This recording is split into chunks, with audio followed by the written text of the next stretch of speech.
account receivable. Jadi ini berarti posisinya ketika kita mengaudit akun payable ya tinggal berlawanan akun-akunnya gitu. Kalau kemarin kita fokusnya kepada penjualan, kalau di sini fokusnya pada akuisisi atau pembelian barang, dan juga berarti pada hutang yang dimiliki oleh klien. Kalau kemarin fokus kita kepada penjualan yang dilakukan oleh klien kita dan piutang yang dimiliki oleh klien. Jadi secara konsep harusnya tidak terlalu susah menurut saya, teman-teman akan bisa lebih paham. 1, 2 biasa saja ya. Seperti biasa kita harus tahu nanti siklusnya bagaimana, akunnya apa saja, kelas transaksinya apa saja, dan di sini memang nyebutnya bukan pembelian ya, tapi kalau di ARNS itu menggunakan terminologi acquisition. Kalau teman-teman lihat judulnya di sini ya, sebutannya adalah acquisition and payment cycle gitu. Jadi bukan purchasing atau bukan terminologi lain tentang pembelian, tapi standar yang digunakan oleh ARNS adalah akuisisi. Yang kedua, fungsi bisnis apa yang terkait dan dokumen apa saja yang nanti bisa kita temukan dalam siklus akuisisi dan pembayaran ini. Yang ketiga, memahami internal control, merancang test of control, dan juga pengujian substantif. Yang keempat, pengujian rinci atau test detail balance. Yang kelima, SAP, substantif analytical procedure, untuk hutang dagang, kemudian mendesain test detail balance untuk hutang dagang, termasuk untuk hutang-hutang yang belum dicatat. Dan terakhir, kita perlu memperhatikan apa saja dokumen-dokumen yang kemungkinan bisa kita dapatkan, kemudian bagaimana tingkat andalannya, mana yang bisa kita pakai untuk pengujian-pengujian lebih lanjut. Kita mulai dari yang pertama, untuk identifikasi akun dan kelas transaksi dalam siklus ini ya, akuisisi dan pembayaran. Jadi di sini, dilihat kayaknya translate nih ya. Di sini ada 3 kelas utama yang terlibat dalam siklus akuisisi dan pembayaran ini. Yang pertama adalah akuisisi, atau kalau kita boleh tuliskan di sini bisa juga dengan perolehan ya. Perolehan berarti kita bisa memperoleh barang, bisa juga kita memperoleh jasa. Perolehan atau pendapatan ini berarti kalau bahasa lain dari versi perusahaan adalah kita melakukan pembayaran gitu. Jadi atau bahasa lain berarti kita juga bisa tuliskan di sini pembelian. Maka pada saat kita mendapatkan barang atau jasa sebagai timbal balik, tentu ada yang kedua ini, ada disbursement, pengeluaran sebagian uang dari kita kepada pemilik barang atau pemilik jasa yang hak kepemilikannya tadi berpindah. Nah, pada satu titik, kalau kemarin kita melihat ada sales return dan sales allowance, dan juga sales discount, ini berarti kebalikannya. Kita bisa melaksanakan pengembalian barang karena sebab-sebab tertentu, apakah karena rusak, apakah karena mungkin spek tidak sesuai, atau sebab-sebab lain gitu, sehingga kita harus melaksanakan pengembalian atas sebagian barang yang kita beli.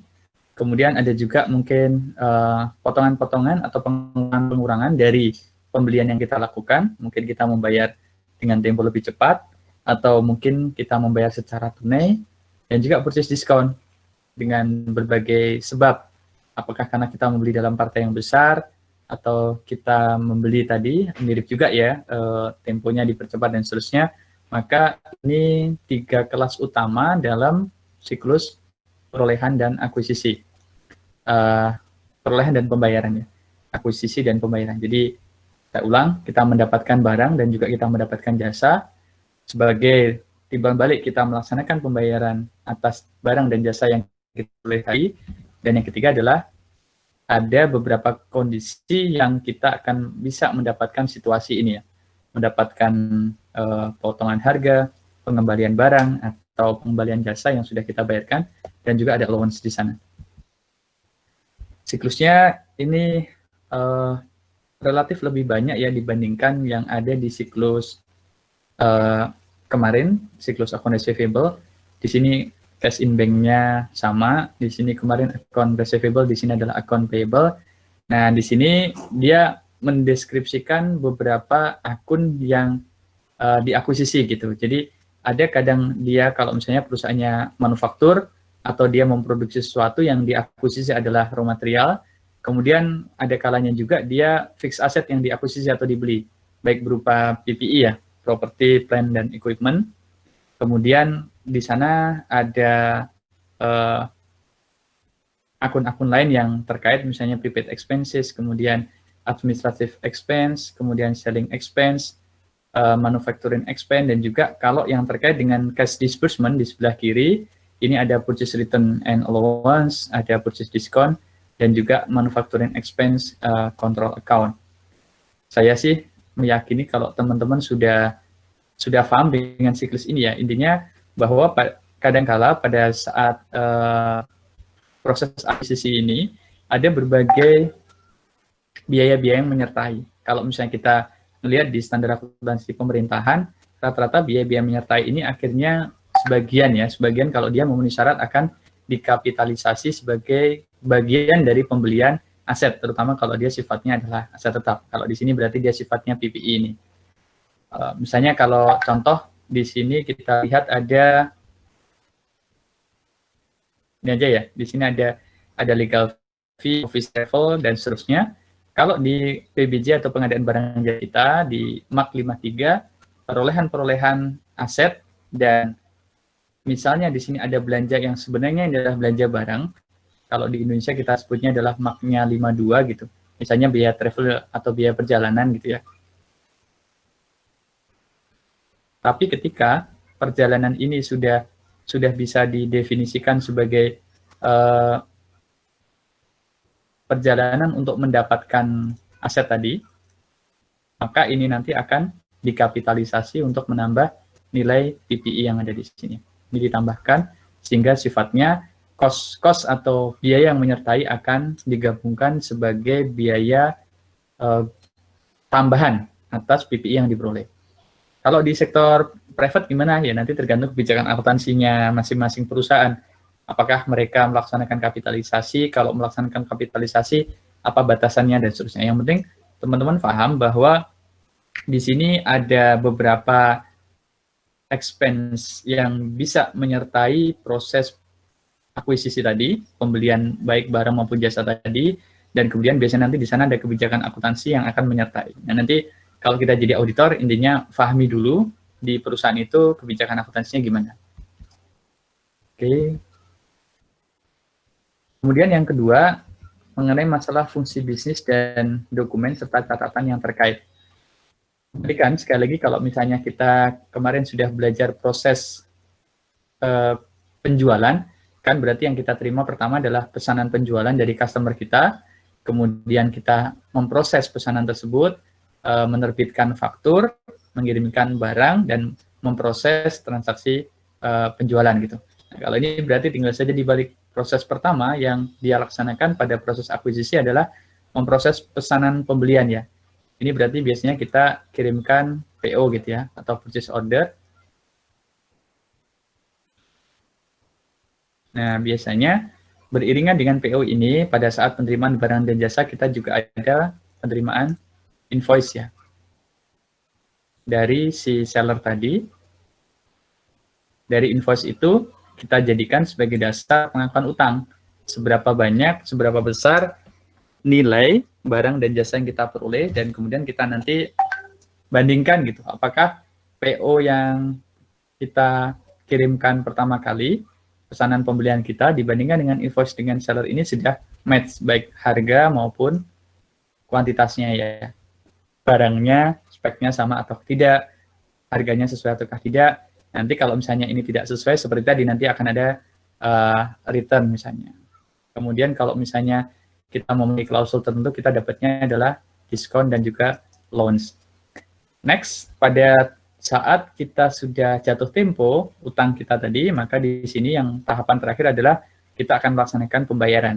Kalau kemarin ada daftar atau list kas yang kita peroleh, ini kebalikannya, berarti nanti akan kita catat daftar hutang yang kita miliki atau dimiliki klien kita pada tahun berjalan, dan itu nanti biasanya dijadikan dasar ya bagi auditor untuk melaksanakan konfirmasi hutang kepada si A, si B berapa jumlahnya, per kapan, pembayaran sudah dilakukan kapan saja, apakah ada pengembalian, apakah ada retur, apakah ada diskon, dan seterusnya, sehingga nanti pada akhir periode akuntansi kita punya saldo hutang tercatat versi klien kita.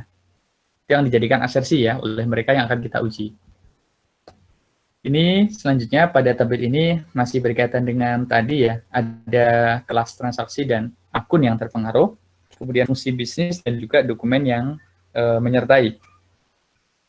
Kelas transaksinya berarti dikelompokkan sama Arens ini atau di buku ini ada dua kelompok besar, kelompok perolehannya atau kelompok mendapatkan baik barang maupun jasanya, kemudian ada kelompok pembayarannya, kelompok pengeluaran atau disbursement dari cash-nya. Di akuisisi ada inventory, PPE, prepaid expenses, leasehold improvement, account payable, manufacturing, dan seterusnya. Ini intinya adalah ya barang atau jasa kita peroleh itu core-nya ada di akun apa gitu. Kalau misalnya ada cost atau expense yang menyertai, maka itu akan ditempelkan pada akun yang kita beli tadi atau kita peroleh tadi. Kemudian di disbursement, tentu yang berkaitan utama adalah cash ya. Baik cash di petty cash maupun cash in bank, cuman kalau di akuisisi ini rata-rata posisi cash-nya cash in bank. Tapi petty cash pun boleh ya. Di sini kalau misalnya kita tambahkan di sini ada petty cash, itu juga boleh saja karena pada perusahaan-perusahaan tertentu itu kalau dia beli barangnya tidak begitu mahal, dia bisa menggunakan petty cash. Ada sebenarnya yang belum masuk di sini itu adalah credit card. Karena metode pembayarannya itu berbeda. Jadi kalau dia menggunakan cash in bank, biasanya pembelian langsung dicatat sebagai hutang, kemudian nanti pembayarannya dari uang yang ada di bank, tabungan atau giro yang dimiliki perusahaan tadi akan ditransfer kepada si seller tadi. Tapi kalau dia menggunakan petty cash, ini biasanya batasnya amount ya, atau jumlah. Kalau misalnya yang saya pernah di badan PBB gitu, dia dibatasi misalnya katakan maksimal 30 ya. Atau USD 30, ini boleh dibayarkan dengan petty cash atau boleh dibayarkan dengan credit card. Tergantung sekali lagi kebijakan yang ada di perusahaan tersebut. Jadi kalau teman-teman menambahkan sebenarnya selain di cash disbursement ini ada cash in bank, sebenarnya kalau dia punya petty cash juga bisa digunakan untuk pembayaran setelahnya minor dan pengeluaran-pengeluaran yang biasanya harus cepat dibutuhkan dengan cepat gitu. Contoh biasanya kalau dia mau beli alat tulis kantor atau inventory yang sebenarnya harganya murah tapi butuh segera, itu bisa menggunakan cash yang di tangan atau petty cash. Next tentu adalah account payable, nanti menjadi salah satu akun utama yang akan kita uji itu ya di sini ya, account payable ini. Kemudian ada purchase discount. Pada saat kita sudah mengetahui akun-akun mana, maka kita bisa pahami dulu bisnis prosesnya atau bisnis functionnya, fungsi bisnis, lini bisnisnya apa, kita tarik ke kiri dan ke kanan juga bisa. Tergantung nanti experience teman-teman di lapangan gitu. Ada yang mungkin lebih suka memahami dulu alur akunnya apa, kira-kira akun ini masuk ke dalam proses bisnis apa. Tapi makin ke sini biasanya pendekatan yang digunakan yang di sini ya. Jadi yang difahami oleh auditor adalah siklusnya dulu gitu. Proses bisnisnya. Kalau kita bicara di audit itu biasanya kita bicarakan adalah proses bisnisnya. Proses bisnis A itu akan mempengaruhi berbagai akun. Proses bisnis B itu akan mempengaruhi akun apa saja dan seterusnya. Dan baru kita setelah tahu akun apa yang terpengaruh, kita akan cari dokumennya. Tapi sekali lagi ini pendekatannya sama. Kalau di tempat Arens ini mulainya dari akun, kalau di tempat saya bekerja sekarang pendekatan utamanya startingnya dari lini bisnis atau proses bisnisnya. Di sini ada memproses pesanan pembelian ya, kemudian ada mendapatkan barang dan jasa, dan juga pengakuan hutang. Kalau dia proses pembelian, ada requisition dan juga purchase order. Bedanya apa sih purchase requisition dengan purchase order itu? Ada yang mau berpendapat? Apa yang membedakan purchase requisition dan purchase order? Ayo, akuntansi ini mungkin di semester ya, silakan. Kalau purchase requisition itu dari misalkan pabrik sepatu. Nah, si pabrik sepatu ini tuh punya barang-barang yang dia butuhkan. Sedangkan kalau purchase order itu daftar barang yang dikirimkan kepada vendor. Misalkan pesen kulit di vendor ini, nanti berarti purchase ordernya itu khusus daftar barang yang dibeli di pabrik kulit ini gitu, Pak. Siapa yang membuat purchase requisition dan siapa yang membuat purchase order, Mbak? Kalau dalam perusahaan tadi misalnya, atau dalam ilustrasi perusahaan sepatu tadi, kira-kira bagian apa sih yang membuat purchase requisition dan bagian mana yang membuat purchase order? Purchase requisition itu dibuat oleh bagian produksi. Kalau purchase order di bagian pembelian. Sip. Itu ya. Jadi dokumen pembeda utamanya purchase requisition ini biasanya dibuat oleh user. Siapa user atau stakeholder yang membutuhkan barang itu. Sementara kalau purchase order itu biasanya akan dibuat di bagian purchasing atau pembelian yang nanti akan nyambung ke bagian finance. Ini sebagai bentuk juga kontrol ya. Internal kontrol perusahaan itu salah satunya ini. Dia membedakan siapa yang melaksanakan pemesanan atau barang apa yang dipesan dan juga dibandingkan dengan siapa yang melaksanakan pemesanan kepada vendor. Jadi ini dibedakannya. Dan saya yakin teman-teman udah paham ini kan. Nah, ketika barang sudah dikirim, maka dia akan proses ke receiving goods and services. Nah, di sini berarti yang masuk adalah bagian gudang. Dia akan compare gitu, akan compare dokumen yang tadi sebelumnya sudah diperoleh dari purchase requisition dan purchase order, akan dia compare dengan goods and services yang masuk ke gudangnya dia. Nah, nanti berturut-turut dia akan melaksanakan pengakuan utang dari mulai memahami vendor, invoice dari vendor ini akan dia lihat, dia teliti kembali, debit memo, voucher, dan seterusnya, sampai kepada vendor statement. Nanti akan kita lihat ya di bawah ya, bedanya vendor invoice dan vendor statement. Terakhir, untuk cash disbursement, setelah tadi kita tahu akun-akun apa yang terpengaruh, maka di sini lini bisnis atau fungsi bisnis yang terpengaruh adalah mencatat dan memproses pengeluaran kas. Pengeluaran kas ini seperti yang tadi saya sampaikan di awal, tujuannya ya untuk membayar hutang kan, untuk membayar liability karena kita memperoleh barang tadi. Kalau kemarin kita akan processing and recording cash receiving atau kas yang diterima gitu. Di sini macam-macam bayarannya, justru yang sekarang kayaknya makin bertambah ini ya. Kalau di sini kan kita bisa terima lewat cek atau electronic payment. Mungkin kalau misalnya di masa mendatang pembayaran-pembayaran seperti di HP kita, mungkin HP-nya teman-teman sebagian sudah punya tidak lagi sekedar mobile banking, tapi lebih dari itu pembayaran menggunakan fasilitas apa nyebutnya ya, kalau misalnya GoPay, kemudian Dana, OVO, dan seterusnya. Bisa jadi di satu titik nanti perusahaan-perusahaan yang punya batas cukup besar, limit dananya sudah bisa dibuka, nanti akan digantikan gitu. Fungsi-fungsi cek, fungsi electronic payment yang kita kenal selama ini dengan hanya transfer bank, mungkin akan mulai tergantikan dengan pembayaran semacam ini, dengan online payment yang sekarang sedang kita kenal. Jadi dengan perkembangan zaman nanti mungkin ini akan semakin bertambah. Terus tentu yang menjadi dasar pengeluaran cek atau pengeluaran kas tadi, kita harus tahu ya cash disbursement-nya seperti apa, kemudian jurnal-jurnalnya seperti apa. Maka kayaknya nanti di bab 3 ini kan ada juga teman-teman harus melakukan penjurnalan gitu untuk studi kasus yang sudah diberikan. Itu tadi sekali lagi kelas transaksi utama, akun, ini bisnis, dan juga dokumen yang terlibat. Kalau misalnya real lagi meriksa, berarti dokumen entry code paling kanan inilah yang teman-teman harus cari gitu. Ada di mana, bentuknya bagaimana, dan seterusnya. Yang ketiga, kita coba untuk mempelajari bagaimana sih proses pengendalian internal dan pengujian substantif itu dilaksanakan pada siklus ini. Di sini dijelaskan yang pertama, beberapa akun itu paling memakan waktu gitu. Kita ulang, kita lihat di sini tadi ya. Di sini tadi ada banyak akun kan sebenarnya. Ada 1, 2, 3, 4, 5, 6, 7, 8, 9, setidaknya 11 akun yang sebenarnya itu bisa kita tambah. Tapi dari sebagian akun tadi, ada beberapa akun yang dianggap cukup memakan waktu.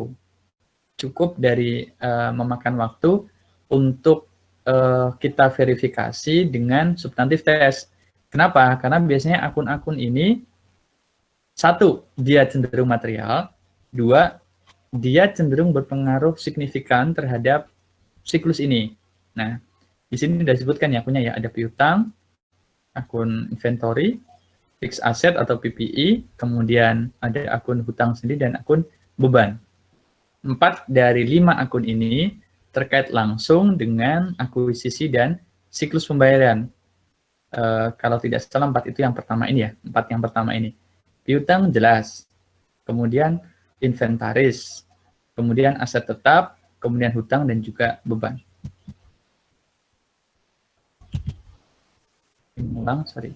Yang kedua, harus ada metodologi untuk merancang tes atas pengendalian dan substantif tes atas transaksi untuk akuisisi dan siklus pembayarannya.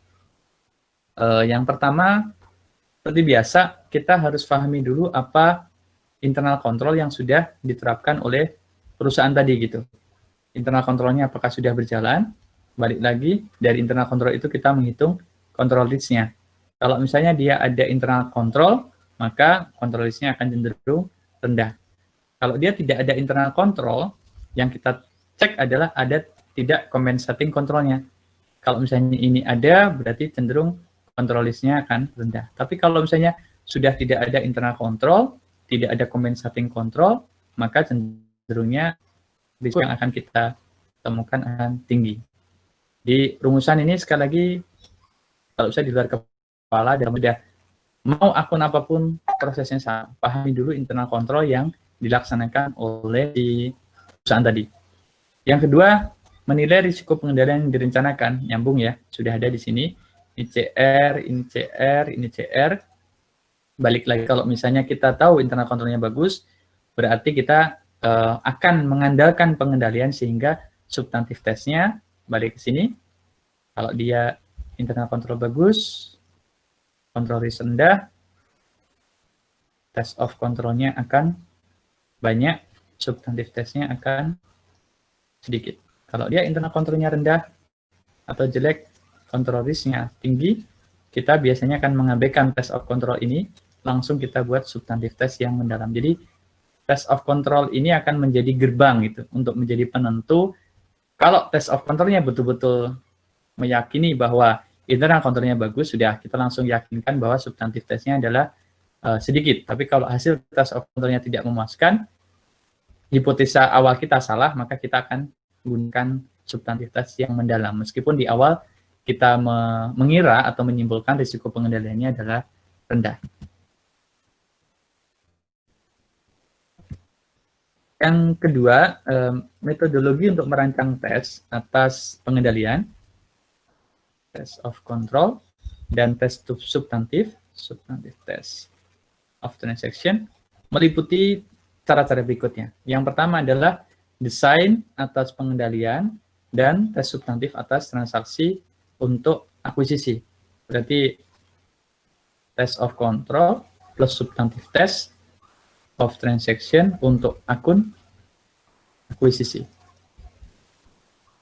Mau akuisisi apapun, berarti nanti kita akan bedah gitu teman-teman. Kalau real di lapangan, dia beli aset tetap, mungkin dia juga beli aset lancar, dia beli jasa. Maka proses akuisisi dari aset lancar, dari aset tetap, dari jasa tadi, bisa jadi masing-masing ini test of control-nya beda gitu. Kalau pengendalian untuk inventory, misalnya dia berbasis ke barang-barang yang ada di gudang. Ketika saldo barang tertentu di gudang sudah pada batas threshold yang harus dia jaga, apalagi kalau dia perusahaan manufaktur yang butuh bahan baku untuk industri tertentu, maka dia langsung pesan. Tapi kalau mungkin pengendalian untuk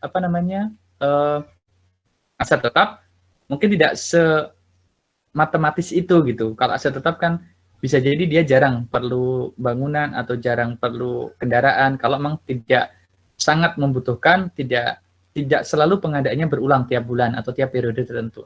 Nah, mungkin pengendalian untuk pembelian barang modal atau aset tetap ini berdasarkan permintaan dari unit-unit tertentu yang sudah di-approve oleh atasan langsung, manajer, supervisor, dan seterusnya. Jadi, tes desain untuk pengendaliannya ini akan sangat berbeda setiap akun. Begitu juga dengan jasa.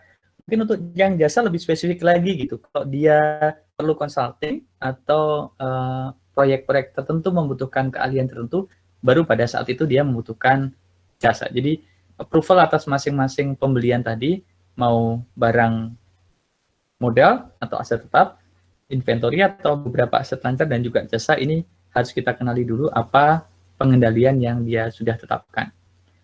Yang kedua, sama juga test of control dan juga substantive test untuk kas.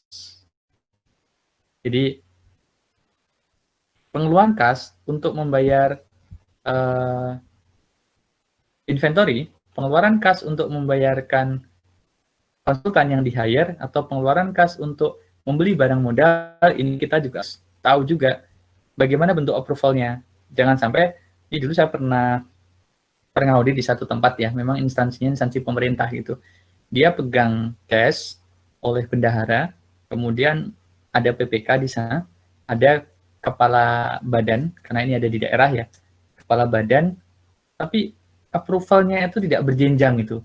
Untuk pembayaran 1-2 hal, bahkan si PPK ini dalam tanda kutip pernah meminta untuk udah Pak Bendahara palsuin saja tanda tangan saya gitu, karena mungkin dia pengen cepat dan seterusnya. Tapi ternyata di situ digunakan dua oknum ini, oknum bendahara dan oknum PPK ini untuk menggunakan menggunakan uang tadi untuk keperluan pribadi, dan akhirnya jumlahnya menumpuk dari awalnya jutaan sampai ratusan juta sampai hampir 1 miliar. Plus atasannya tadi sangat lemah dalam pengendalian untuk pengeluaran kas ini gitu. Jadi misalnya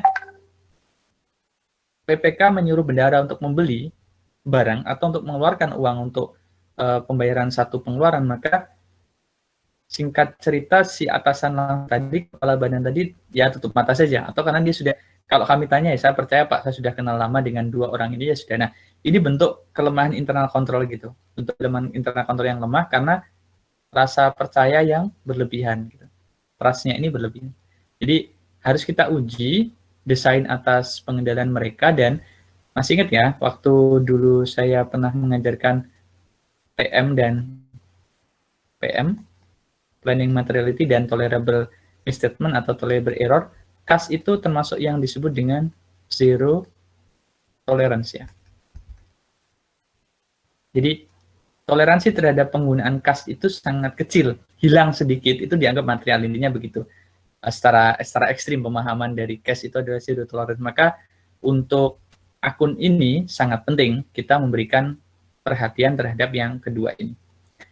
Nah, yang ketiga, setelah kita tahu desainnya, baik test of control dan substantive testnya untuk akuisisi maupun untuk cash, kita tinggal ngeset sampelnya. Set untuk sampel ini berarti nanti berkaitan dengan seberapa banyak substantif test yang mau kita laksanakan. Ini metodologinya sama dengan yang tadi ya. Pahami internal control, menghitung control risk, kemudian menentukan apakah kita, teman-teman mudah-mudahan paham ya kalau ada kata-kata ini. Determine extent of test of control. Ini mulainya selalu begini. Kalau misalnya internal controlnya kita anggap bagus, kita uji dengan test of control, dan hasilnya adalah bagus, maka akan langsung ya substantif tesnya rendah. Maaf nih Mas, saya masih sering kepencet-kepencet untuk menghapus ini. Kebalikannya, kalau pas internal control di awal kita anggap bagus, kita test of control, hasilnya jelek, maka kita punya pilihan gitu. Kita perlu extend nggak ini gitu. Extend artinya apa? Kita tambahin lagi test of control-nya, sampelnya untuk TOC kita tambah. Ini disebut dengan extend of test of control. Nah, pas kita tambah ini, kok hasilnya masih jelek, ya sudah, ini berarti secara substantive test of transaction akan kita perdalam. Atau kebalikan, pada saat kita extend, ternyata memang sampel-sampel yang awal tadi itu hasilnya kurang memuaskan, tapi begitu kita extend, test of control-nya ternyata hasilnya ada bagus gitu. Maka kembali lagi kita membuat alternatif kedua yang seperti yang atas tadi, substantif testnya sedikit. Jadi kebutuhan untuk kita mengextend atau memperbesar uji pengendalian ini dilaksanakan di awal. Biar kita yakin, tujuannya untuk meyakini. Meyakini apakah internal control benar-benar memadai. Ini kan tujuannya test of control kan sebenarnya ini kan. Tapi kalau kita belum yakin, baru kita extend. Mudah-mudahan bisa ditangkap ya. Nah, begitu kita sudah yakin hasil test of control-nya, terlepas kita mau extend atau tidak, maka terakhir seperti biasa kita akan mendesain sampelnya.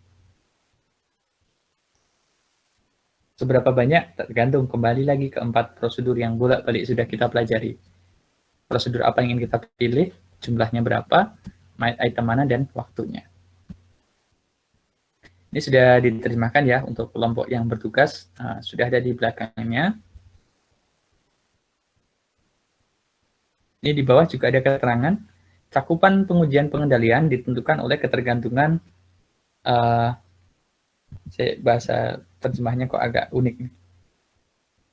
Extent of test of control determined by planetarians of on control. Oh ya, seperti tadi penjelasan saya. Seberapa luas kita akan menambah atau memperbanyak atau memperdalam test of control kita akan ditentukan pada seberapa kita mengandalkan kontrol yang dimiliki oleh klien. Untuk public company, untuk perusahaan-perusahaan publik biasanya testingnya, berarti testing uji pengendalian tadi harus sangat memadai untuk menerbitkan opini atas e-cover. Karena perusahaan publik ini membutuhkan satu laporan e-cover tersendiri. Jadi kalau dia perusahaan publik dan kita tidak meyakini hasil test of control, berarti ada semacam kecenderungan atau kalau misalnya dibilang keharusan itu terlalu susah ya, lebih baik gitu, preferensinya lebih baik kita menambah test of control kalau memang kita belum yakin dengan hasilnya. Karena apa? Perusahaan publik tadi akan kita terbitkan laporan e-cover-nya. Kalau di Indonesia tidak semua kementerian itu diterbitkan e-cover, tapi kalau di sektor publik kementerian ada satu laporan sendiri tentang laporan pengendalian internal. Nanti di semester 6 ya, di audit sektor publik akan dijelaskan. Yang ini anggap saja nice to know dulu ya, tahu intinya bahwa ada perusahaan-perusahaan yang harus diberikan laporan terpisah atas internal control yang disebut dengan e-cover tadi. Yang tujuan keempat, ini kita mencoba merancang metodologi tes dari rincian saldo utang dagang. Sebelum saya lanjut, ada yang mau bertanya?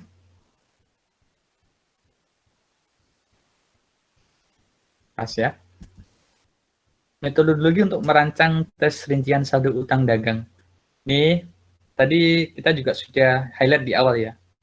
Utang dagang inilah yang menjadi kunci atau menjadi fokus utama dalam siklus ini. Kenapa? Karena semua transaksi akuisisi dan siklus pembayaran biasanya, dikatakan di sini biasanya, mengalir melalui utang dagang. Kapan kalau tidak? Ya kalau dia pembayarannya secara tunai kan. Sehingga akun ini sangat penting untuk audit apapun atas akuisisi dan siklus pembayaran. Muaranya kalau dia akuisisi ya akan kembali ke utang dagang selain cash.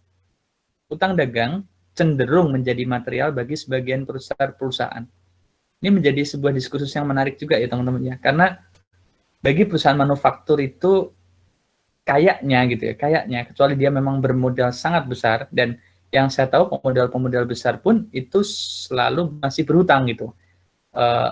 Sekelas perusahaan-perusahaan apapun lah teman-teman tahu di negara kita ataupun di dunia, kalau dia perusahaannya perusahaan dagang atau perusahaan manufaktur, cenderung dia masih membeli sesuatu itu dengan berhutang gitu. Tidak serta-merta dia bisa membayar secara tunai karena kebutuhan mungkin cash flow-nya dan seterusnya. Dan karena kaitan ini hampir selalu auditor melaksanakan tes rincian saldo.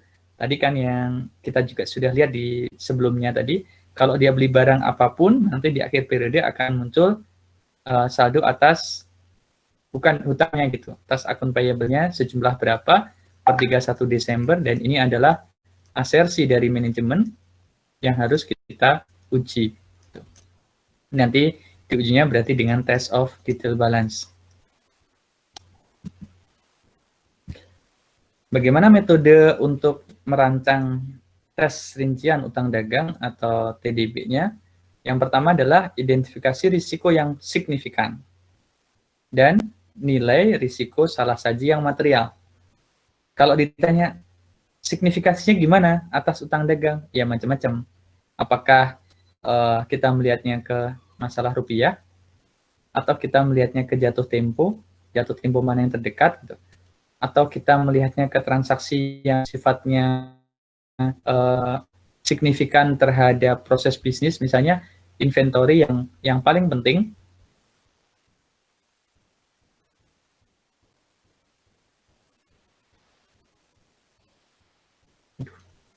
Error pulpennya. Inventory terpenting apa yang dibeli dengan utang itu menjadi salah satu juga pertimbangan risiko yang signifikan. Jadi nanti kita akan pelajari dulu proses bisnis dari perusahaan itu untuk bisa mengetahui risiko apa yang signifikan.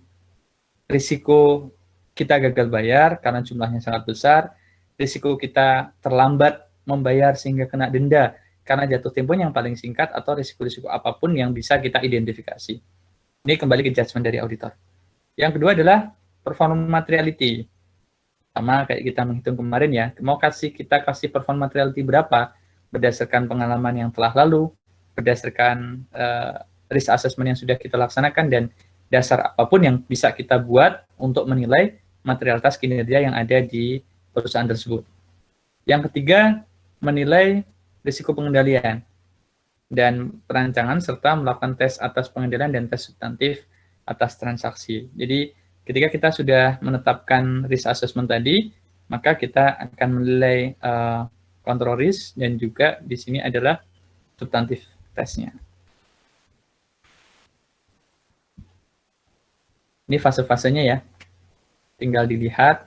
Dan lagi-lagi karena ujiannya teman-teman kemungkinan open book lagi, bukan dengan bentuk menghafalkan fase 1 adalah apa, fase 2 adalah apa, tidak, tapi pahami dulu kira-kira di fase 1 ini isinya apa saja, dikaitkan dengan materi-materi di awal kita belajar, kemudian fase 2 ini apa yang harus kita lakukan, dan seterusnya ya. Di sini kalau sudah diterjemahkan, di sini kan ini masuk di fase 1, fase 1, fase 1, fase 2, fase 3. Fase 1-nya adalah risk assessment.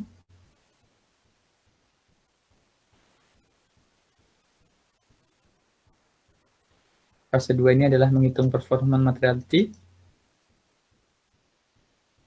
Fase ketiga ini menghitung control risk. Fase keempat melaksanakan test of control.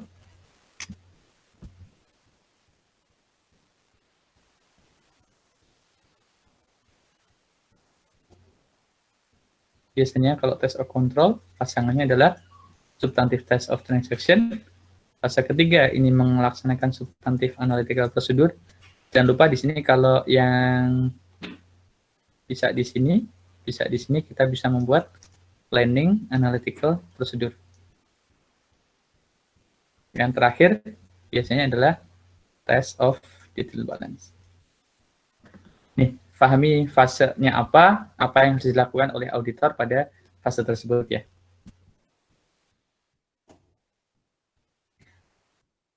Ini berarti kita masuk di substantive analytical procedure, kalau di sini masuk di fase 3, setelah kita tadi memahami test of control dan substantive testnya.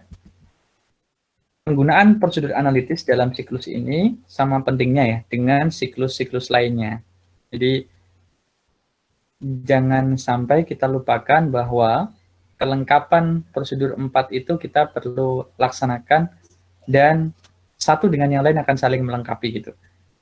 Kalau misalnya kita sudah membuat analytical procedure, bukan berarti kita melupakan test of control. Kalau kita sudah melaksanakan test of control, bukan berarti kita melupakan substantive test. Dan kalau kita sudah melaksanakan substantive test, jangan lupa kita melaksanakan test of detail balance. Balik lagi, ini ada di planning, ada di executing, dan ada di reporting.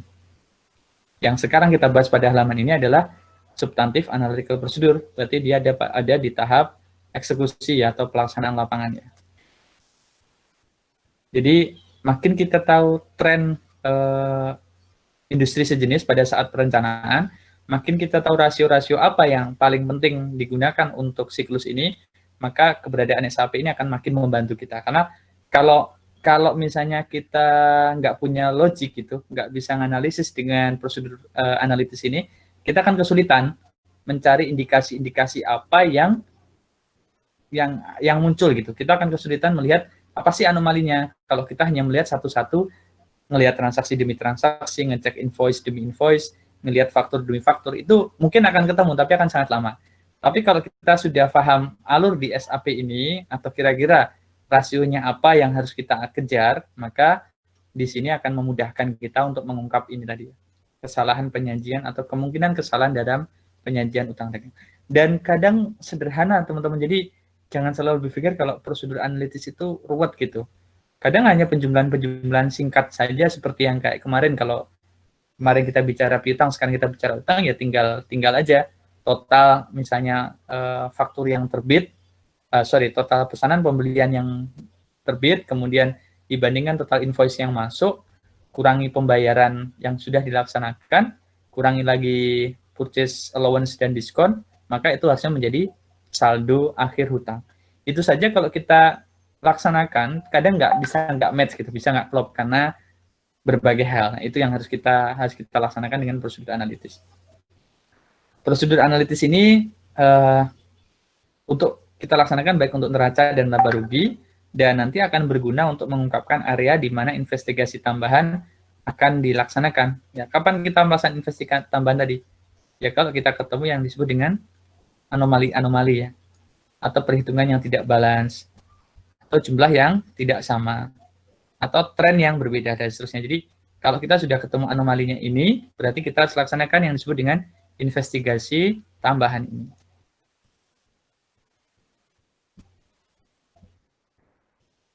Yang keenam, tentang masalah test of detail balance, masih di fase ketiga ya berarti. Seperti hanya dengan akun-akun yang lain, maka test of detail balance ini adalah ujungnya, terakhirnya adalah apakah saldo pada akun ini sudah dinyatakan secara wajar dan diungkapkan dengan benar. Jadi sekali lagi penggunaannya adalah wajar, bukan absolut atau mutlak. Masih ada yang ingat konsepnya? Kenapa kita selalu menggunakan terminologi wajar? Karena yang kita laksanakan adalah sampling, bukan populasi. Nanti teman-teman kan mau bikin KTTA ya, salah satu yang dibahas biasanya adalah sampel dan populasi. Dalam konsep audit, kita akan menyatakan kewajaran akun itu sudah benar ataukah belum benar, tapi dalam batas yang wajar, bukan dalam batas mutlak keyakinan kita, bukan dengan keyakinan yang 100% absolut itu benar, itu salah. Jadi kewajaran inilah yang menjadi concern dari auditor, pengungkapannya sudah benar berdasarkan uji petik atau sampel yang kita pilih. Nah, dalam penekanan kewajaran ini ada titik utama yang biasanya menjadi concern oleh auditor gitu. Kepedulian auditor atau awareness dari auditor tadi, kalau dia aset dan kalau dia liabilitas. Bicara aset, biasanya auditor itu yang menjadi concern adalah overstatement.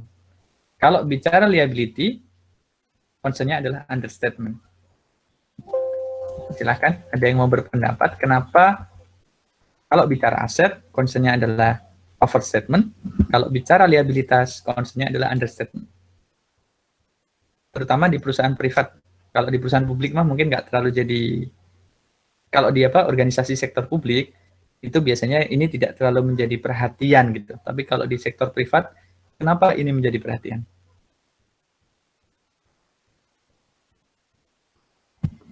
Ada yang berpendapat? Kita tunggu sampai jam 12 malam nih.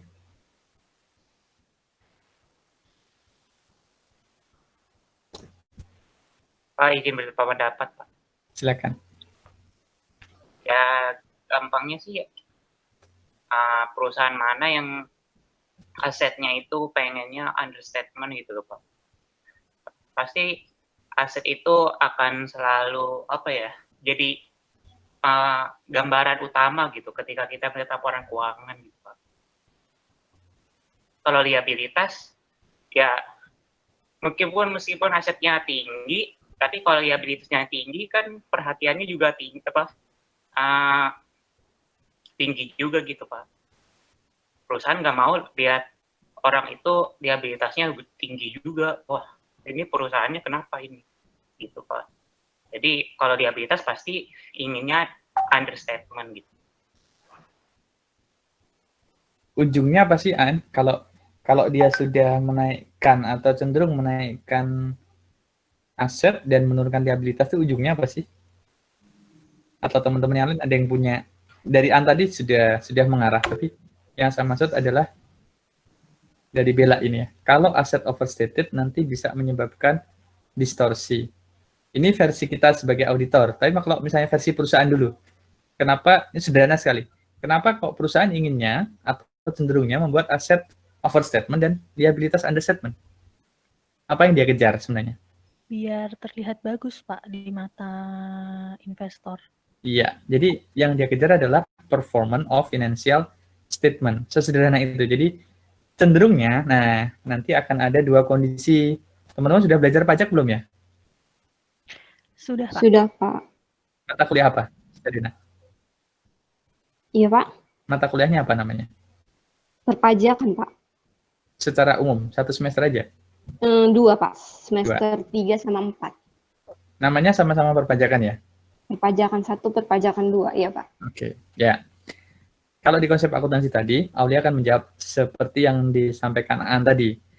Aan bilang, mana sih perusahaan yang tidak mau asetnya terlihat bagus gitu? Atau mana sih perusahaan yang mau terlihat cost-nya tinggi?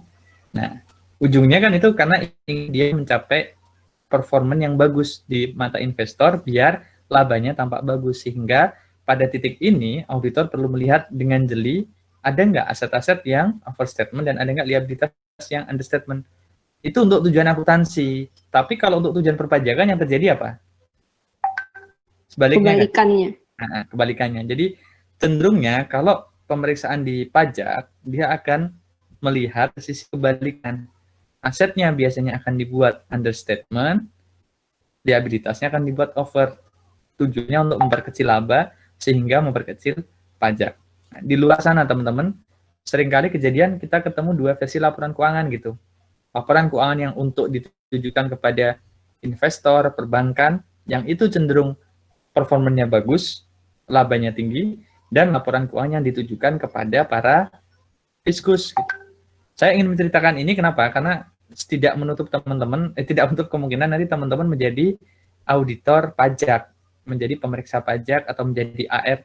Kalau bisa kejar dua-duanya. Laporan yang disampaikan kepada kantor akuntan publik, kalau dia perusahaan swasta kan pasti yang mengaudit KAP, bandingkan dengan laporan yang disampaikan kepada Direktorat Jenderal Pajak. Apakah cukup hanya nerima dari KAP saja? Ya, kalau bisa nggak cukup, konfirmasi ke KAP-nya, benar nggak kemarin segini gitu. Karena kalau yang ditandatangani KAP mestinya itu yang menjadi dasar untuk meminjam ke investor atau perbankan atau sumber pemodal lainnya. Ya, konsep ini mudah-mudahan tertangkap, tapi kalau di sektor publik ini tidak terlalu jadi isu gitu. Isu overstatement dan understatement lebih mengarah kepada penyajian di laporan keuangan, bukan isu mengenai laba ataukah pajak. Nih, kalau di sektor privat biasanya dua hal ini yang menjadi hal yang seringkali bertolak belakang ya. Prosedur nih, penekanan pada understatement dalam akun kewajiban, ini karena penekanannya tadi, understatement pada akun kewajiban, pengujian atas hutang yang tidak tercatat atau kewajiban-kewajiban di luar periode akuntansi menjadi penting. Saya punya satu slide bagus yang kemarin saya sampaikan juga ke teman-teman mahasiswa di kelas kampus lain ya, tentang masalah fraud dalam financial statement. Salah satunya adalah menggeser kewajiban. Macam-macam tergantung tujuannya gitu. Kalau dia tujuannya adalah understatement, biasanya kewajiban masa kini digeser di masa depan. Kalau dia pengennya pendapatannya meningkat, kebalikannya yang pendapatan di masa depan digeser pada pendapatan di masa kini. Udah pernah baca kan kasus maskapai penerbangan yang cukup besar di Indonesia, itu kan dia narik pendapatan 10 tahun ke depan, diakru sekarang gitu. Dia targetnya overstatement di pendapatan. Kalau kewajiban atau kalau liabilitas biasanya kebalikannya. Jadi kewajiban masa kini atau beban saat ini digeser ke periode berikutnya. Berikut adalah prosedur audit yang umum. Ini prosedur-prosedur apa yang bisa kita laksanakan untuk melihat indikasi adanya understatement dalam kewajiban. Yang pertama adalah kita harus melihat dokumentasi yang mendasari pembayaran tunai setelah akhir tahun. Kalau teman-teman sudah mengenal sekali istilah subsequent event, maka di sini yang disebut adalah subsequent cash disbursement. Jadi tidak hanya kejadian-kejadian apa yang terjadi setelah periode akuntansi, tapi pembayaran apa yang terjadi setelah periode akuntansi. Yang kedua, kita memeriksa atau harus aware terhadap dokumentasi yang mendasari faktur-faktur yang tidak dibayar. Harusnya misalnya dia sudah jatuh temponya pada katakan sebelum akhir periode akuntansi, tapi nggak segera dibayar juga hingga setelah akhir tahun. Maka dua kondisi ini kita harus melihat. Ada nggak subsequent cash disbursement? Kita melihat ada nggak pengeluaran-pengeluaran yang muncul setelah periode akuntansi, padahal ternyata waktu kita tarik dia cut off-nya tahun sebelumnya gitu. Dan kebalikan, ada nggak pengeluaran yang harusnya terjadi di akhir tahun, tapi tidak terjadi. Prosedur audit yang bisa kita laksanakan ini ya, tracing, kemudian mengirimkan test cut off, melihat hubungan antara observasi fisik atau perhitungan fisik inventory dengan cut off yang ada, dan juga mengaudit inventory dalam transit ya. Melacak laporan penerimaan yang dikeluarkan sebelum akhir tahun ke faktur vendor terkait. Nanti akan saya berikan contoh laporan penerimaannya. Kemudian kita mengirimkan konfirmasi, ini berarti konfirmasi hutang ini kepada klien-klien atau vendor-vendor yang berbasis dengan klien kita. Kemudian kita laksanakan cut off test tadi untuk melihat ini 31 Desember, ini pembayaran pada saat fase audit, kemudian ini subsequent event, ada nggak pembayaran-pembayaran di tanggal kritis yang dilaksanakan setelah akhir periode ini. Kemudian kita hubungkan cut off dengan uji fisik persediaan. Berarti dari 31 Desember ini biasanya kita akan minta laporan persediaan 31 Desember. Ya gampang aja. Saldo akhir tahun sebelumnya ditambah mutasi pembelian, kurangi persediaan keluar ya. Ini masuk, ini persediaan keluar, maka harusnya ini menjadi saldo akhir tahun T. Kalau ini selisih dengan perhitungan, nah ini contoh juga perhitungan prosedur analitis teman-teman. Jadi ya sederhana kadang kalau misalnya dia inventory gitu ya, tinggal aja saldo akhir tahun lalu dari laporan auditednya berapa, ditambah total pembelian inventory tahun berjalan berapa, inventory keluar berapa, maka harusnya itu sama dengan saldo akhir tahun yang kita periksa. Terus kita bandingin ini dengan laporan persediaan gitu. Kadang ini bisa jadi tidak sama. Kan aneh, hal yang sangat sederhana ini menjadi tidak sama. Apa sebabnya? Apakah ada inventory in transit? Kita sudah nyatakan beli, sehingga di sini sudah kita catat masuk, tapi di real gudang nggak ada. Atau ada kehilangan, sebab lain biasanya ada kehilangan. Atau susut, rusak, dan sebagainya, sehingga dia dihapus. Dan sebab-sebab lain. Kalau kita nggak sampai bisa menemukan sebabnya, itu akan menjadi salah satu sumber penilaian kita atas kewajaran akun persediaan ini. Jadi nyangkut ke yang kemana-mana gitu. Jadi kadang hutang ini kita bisa larikan kepada aset, kita ada hubungannya dengan persediaan dan seterusnya.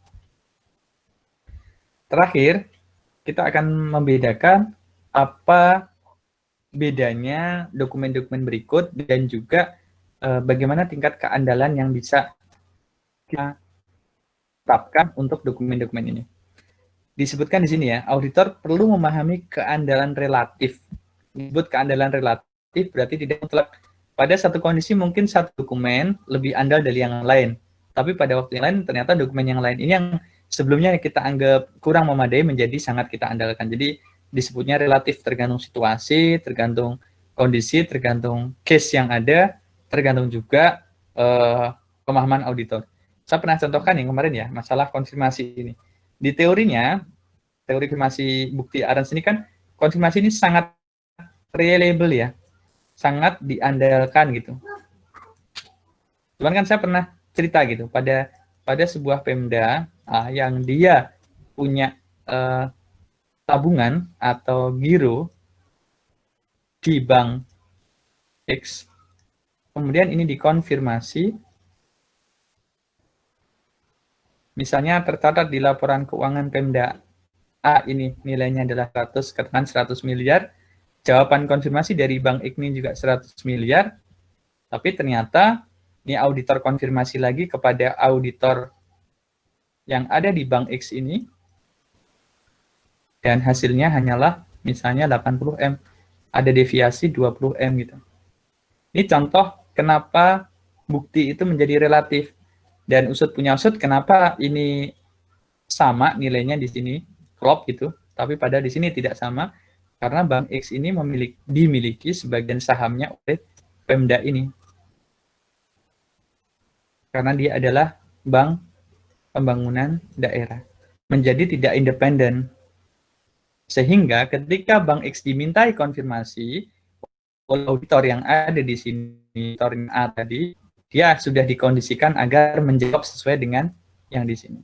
Padahal pas auditor A ini ngecek ke auditor X, ini jumlahnya berbeda. Jadi jangan terlalu percaya kepada satu prosedur audit, itu intinya. Yang ingin saya tekankan, bahkan konfirmasi kepada pihak ketiga pun yang secara teoris sudah dianggap reliable, secara posisi dia manajemennya sangat berbeda kan, Pemda dengan bank pasti berbeda gitu. Internal kontrol mestinya di bank sangat kuat. Lembaga keuangan itu terkenal menjadi, sebagai salah satu perusahaan yang internal kontrolnya paling bagus di antara klaster yang lain gitu. Tapi nyatanya terjadi kayak gini. Jadi sekali lagi jangan terlalu mempercayai satu prosedur audit saja.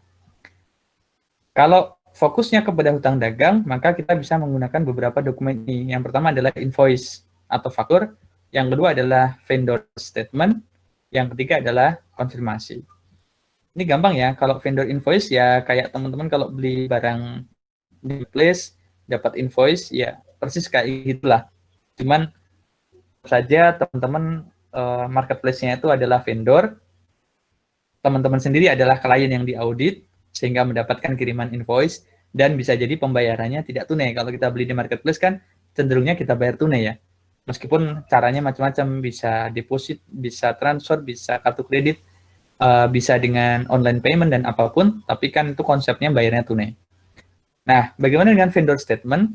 Kalau vendor statement itu biasanya kita bisa mengenerate gitu. Kalau saya pernah di beberapa institusi yang BUMN atau badan-badan lain, nanti kita bisa nih generate di sini, misalnya kita pengen minta vendor statement dari tanggal berapa, misalnya 1 Januari sampai ke 31 Desember gitu.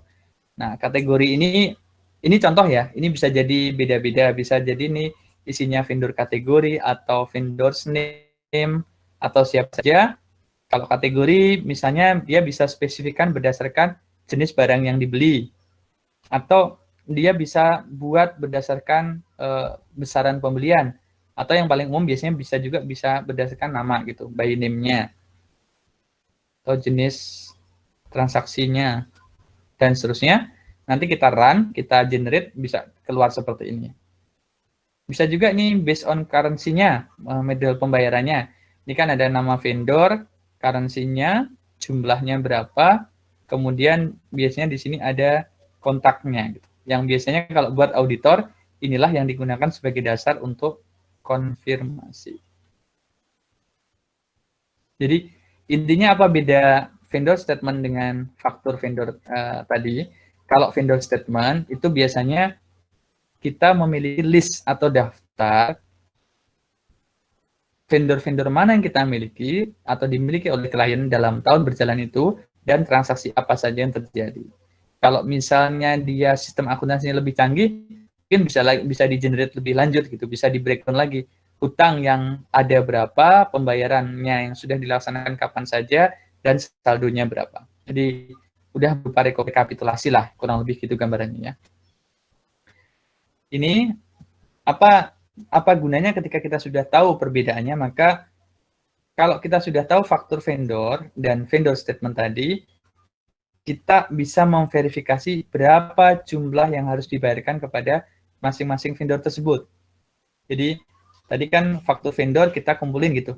Faktur untuk misalnya ini vendor A, ada faktur 1, faktur 2, faktur 3, dan seterusnya sampai misalnya faktur ke-35. Berarti ada 35 transaksi tahun berjalan. Nah, ini satu-satu nih per invoice-nya gitu. Begitu kita tandingkan dengan rekapitulasi yang ada di vendor statement tadi, maka kita sudah tahu untuk vendor statement yang A ini, apakah betul sudah ada 35 transaksi sebesar sekian rupiah. Ini harusnya sama, harusnya match antara faktur yang diterbitkan satuan dengan rekapitulasi yang total dalam satu tahun itu. Yang kedua, dari faktur vendor statement ini, pernyataan vendor ini, dengan konfirmasi hutang, kita buat untuk verifikasi saldo akun tadi, untuk pengujian di test of detail balance. Sehingga kita akan meyakini kalau dia benar atau salah, jumlahnya tepat atau tidak, kita sudah yakin. Kenapa? Karena sumbernya adalah berbeda.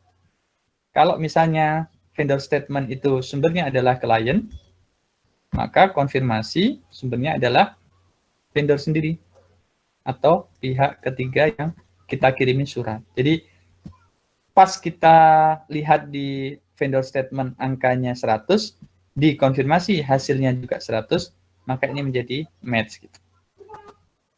Jadi teman-teman ya, jadi intinya kita bisa merelasikan berbagai dokumen yang dimiliki oleh klien dan apa saja yang harus kita lakukan untuk menguji kesesuaian satu dokumen dengan dokumen yang lain.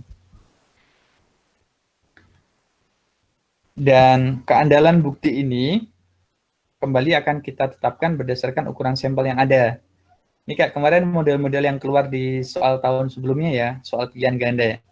Kalau yang model seperti ini kemarin, apa faktor-faktor yang mempengaruhi pengambilan sampel gitu. Kan kemarin kalau salah kurang lebih pertanyaannya begitu ya, kalau untuk piutang. Nah, untuk utang dagang ini, paling gampang biasanya materialitasnya dulu gitu.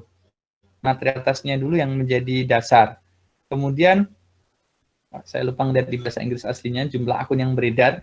Ini nanti coba kita lihat ya, di konsepsi jumlah akun yang beredar ini, apakah jumlah akun yang terpengaruh atas transaksi yang terjadi ini. Kemudian kalau ini jelas control risk yang sudah kita nilai di awal, dan juga hasil tahun sebelumnya.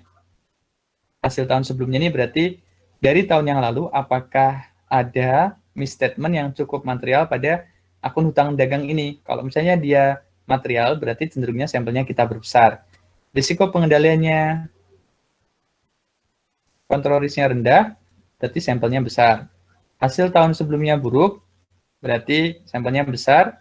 Semakin material, maka sampel semakin besar, dan juga jumlah akun makin banyak, sampelnya makin besar. Relatif semuanya berbanding lurus ya, kecuali risiko pengendalian. Kalau risiko pengendaliannya inherent risk-nya itu rendah, atau SPI-nya buruk, kita bisa gampangin aja pakai yang SPI juga boleh. SPI-nya buruk, baru dia menggunakan sampel yang besar. Balik nih, kontrol risk-nya tinggi ya. Sorry, ini kebalik. Berarti semuanya berbanding lurus. Oke, sepertinya sudah selesai untuk materinya, dan kita bisa diskusi setelah ini. Kalau memang ada yang mau bertanya, silakan. Kalau tidak, nanti bisa kita lanjutkan ke presentasi teman-teman untuk buku 3. Silakan kalau ada yang bertanya.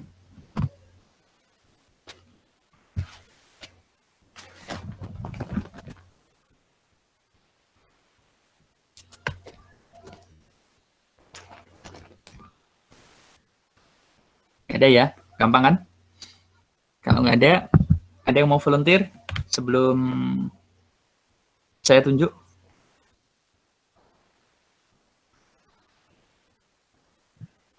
Masih pada hidup ini? Siska, kenapa? Itu kan Pak, volunteer untuk presentasi kan Pak. Mau volunteer? Iya, volunteer untuk presentasi. Mau kelompok kami bisa nggak Pak? Boleh, silakan. Siska ini kelompok berapa? Kelompok 1 Pak.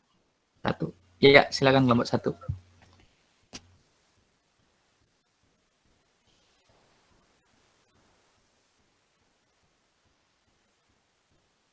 Siapa yang mau menyajikan? Saya Pak. Ya.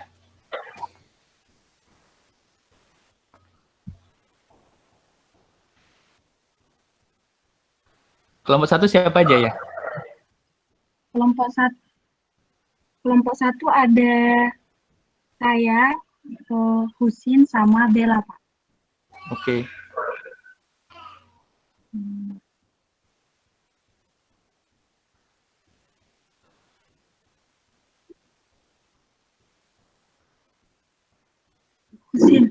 Husin.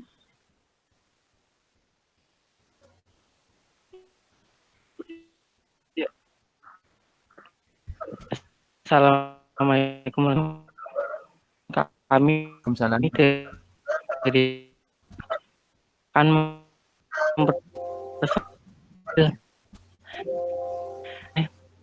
mengenai baik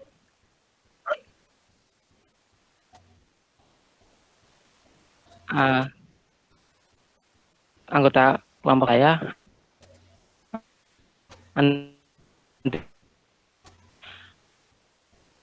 ada oke.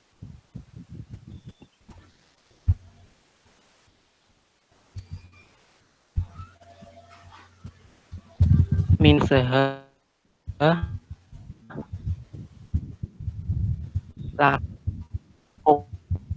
Siska dengan satu buku besar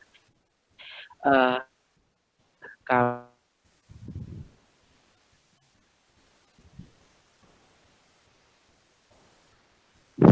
ya,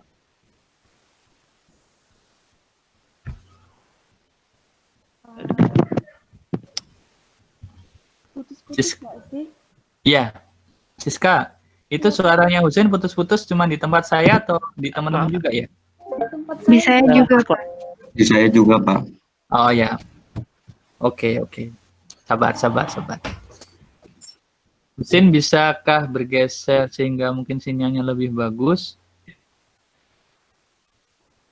baik Pak, akan saya ganti ke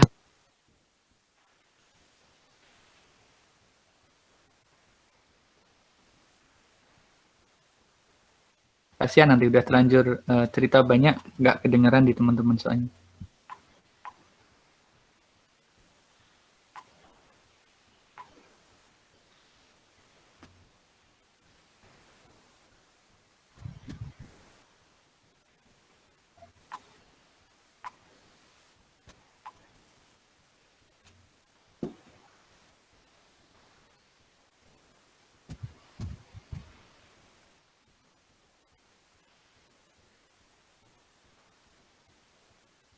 Saya tunggu sebentar ya.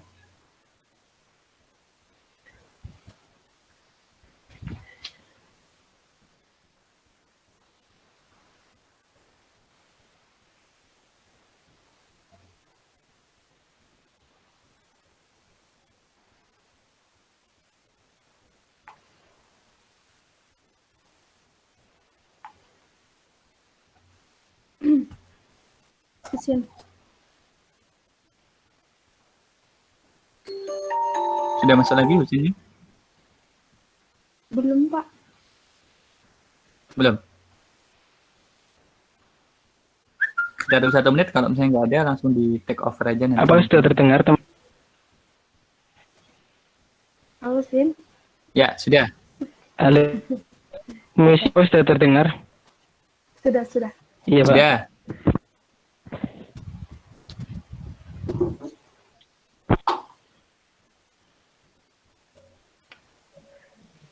Dimulai sih. Husennya mute.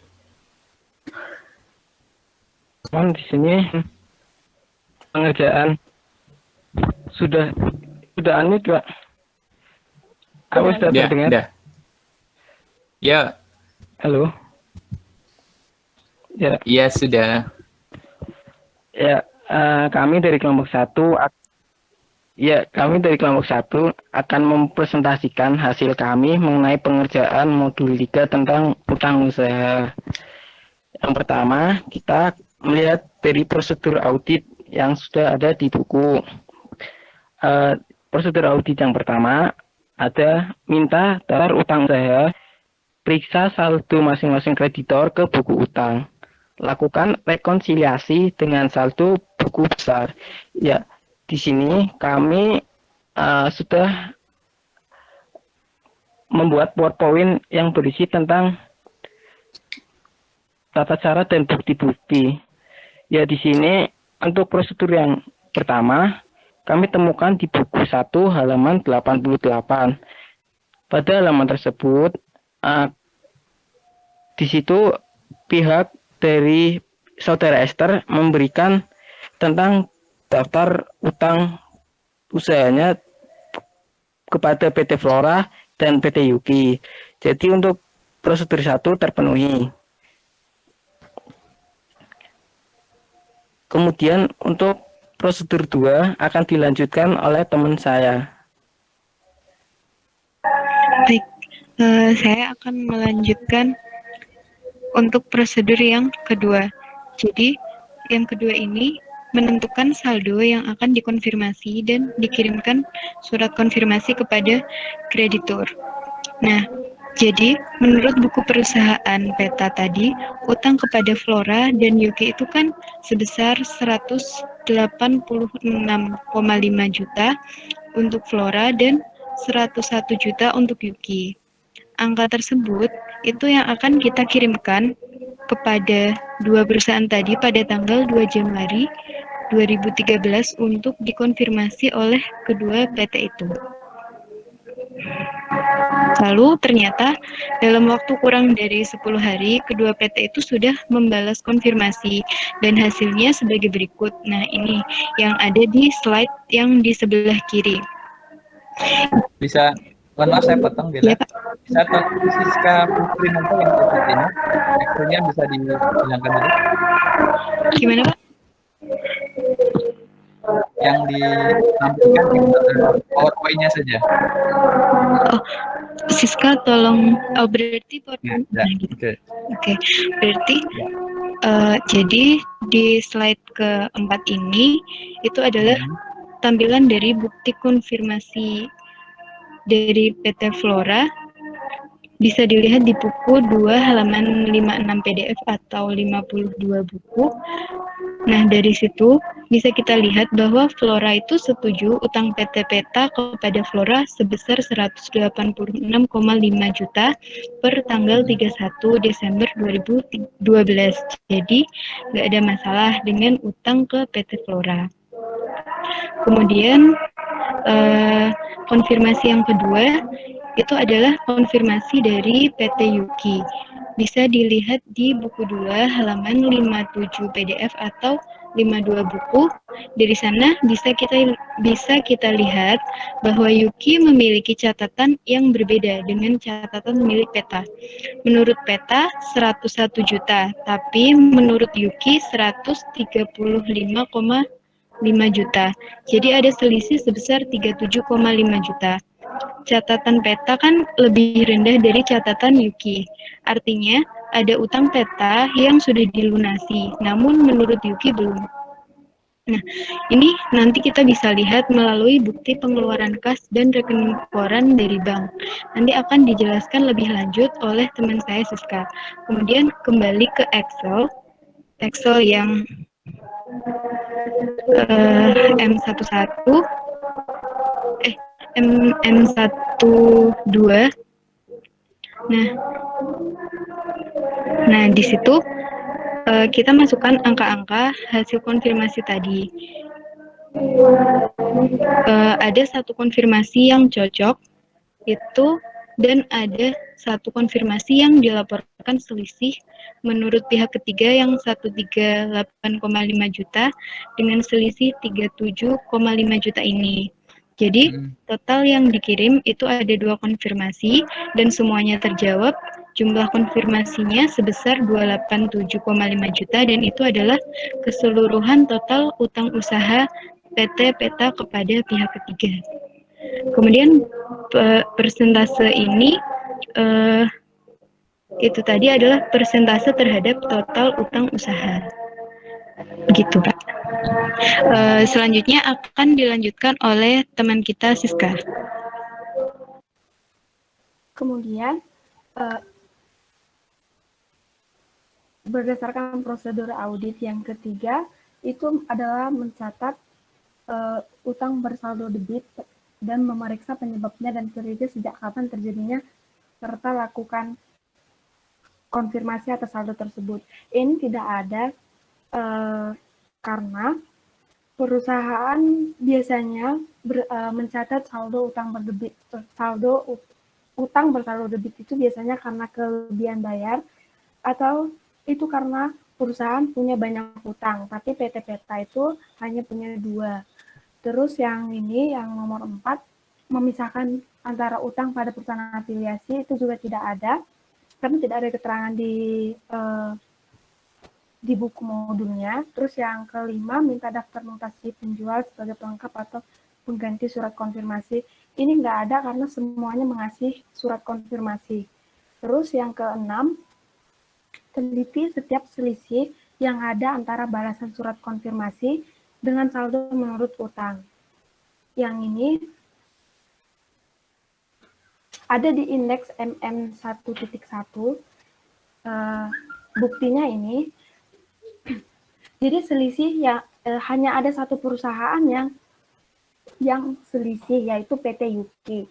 PT Yuki kan tadi bilang dia punya hanya 101 juta. Tapi kita 138.500.000, tapi kita nyatatnya cuma 101 juta. Jadi selisihnya ada 37.500.000.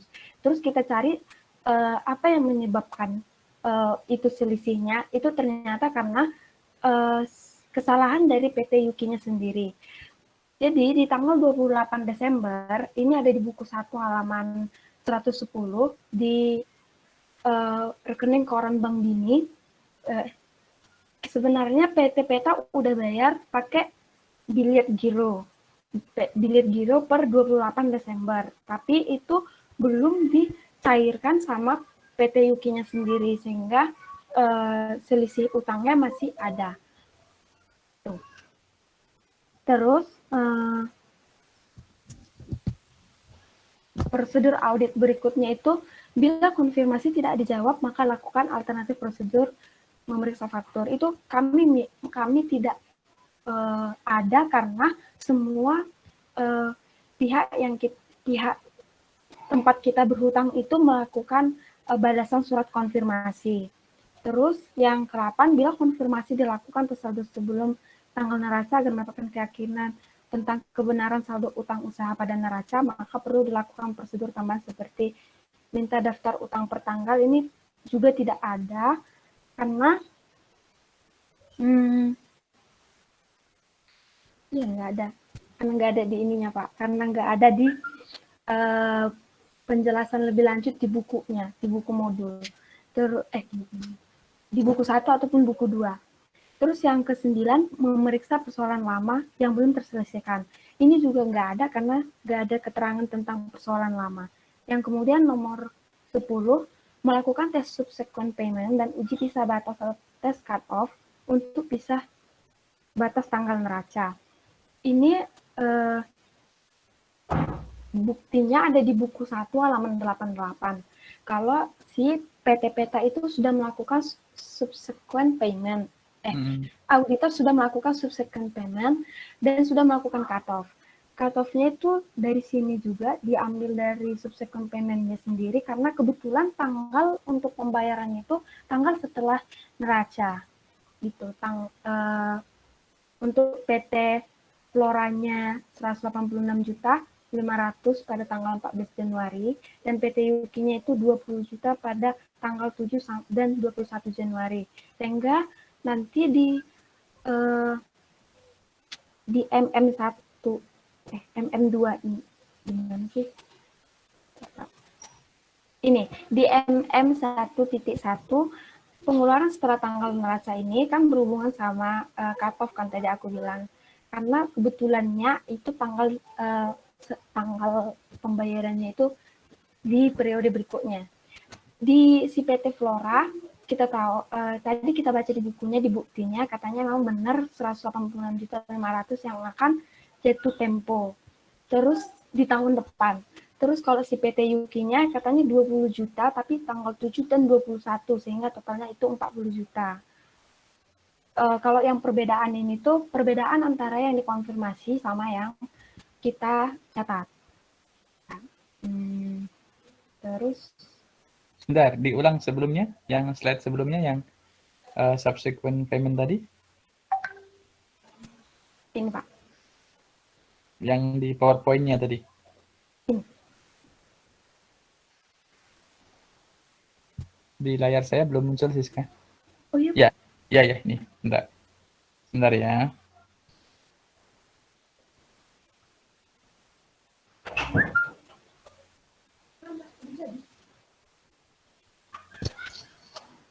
Oke, ini sudah di cross check ke rekening koran ya? Sudah Pak. Ya, dilanjut. Selanjutnya akan dilanjut sama Husin. Ya, untuk prosedur yang ke-11, buat kelas kerja dan kesimpulan hasil pemeriksaan. Ya, next. Siska. Ya, di sini kami menemukan bukti yang menyatakan bahwa PT Peta terlalu cepat mengakui pembeliannya pada PT Yuki sebesar 50 unit. Coba ke buku modul, coba Siska.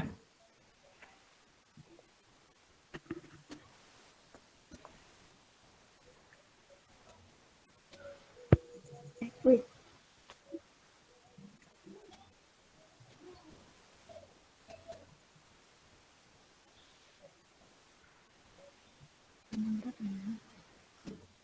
Ini. Yang ini.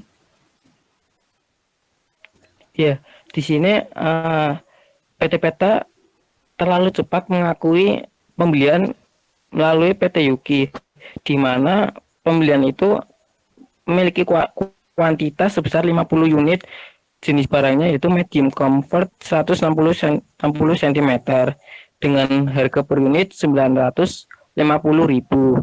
Maka totalnya adalah 50 dikali 950.000 sebesar 47.500.000.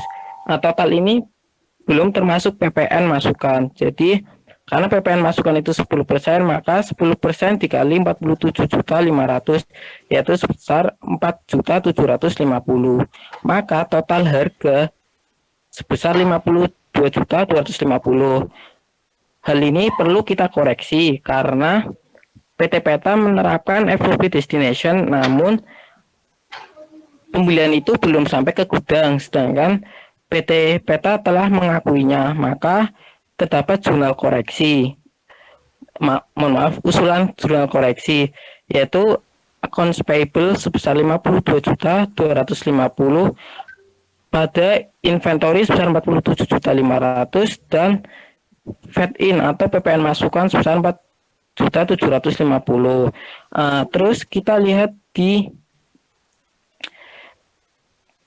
Excel yang M1 sis.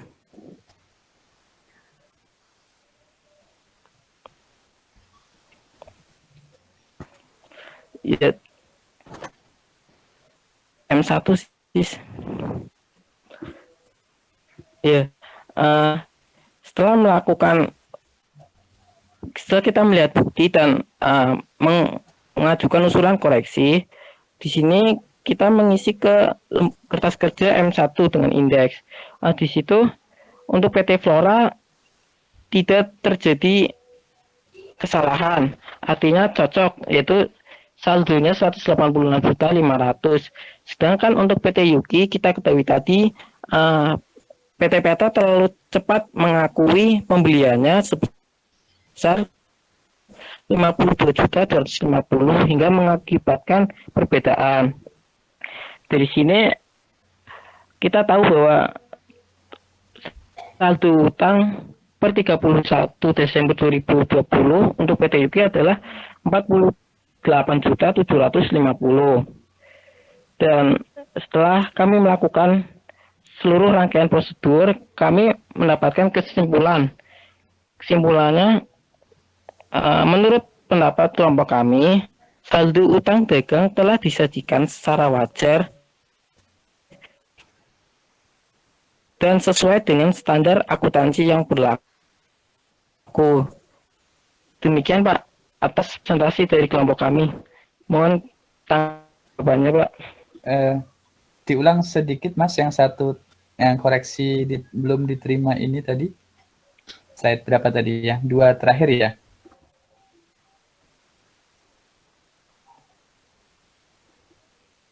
Nah ini. Ini FOB destination ya. Apa yang menjadi dasar keyakinan bahwa ini belum sampai? Itu saya tambahin, Iya, Pak. oh yang ini. Iya. Usin mau jawab. Ya. Iya, dari iya, Pak. Terus, Iya, kan kita tahu bahwa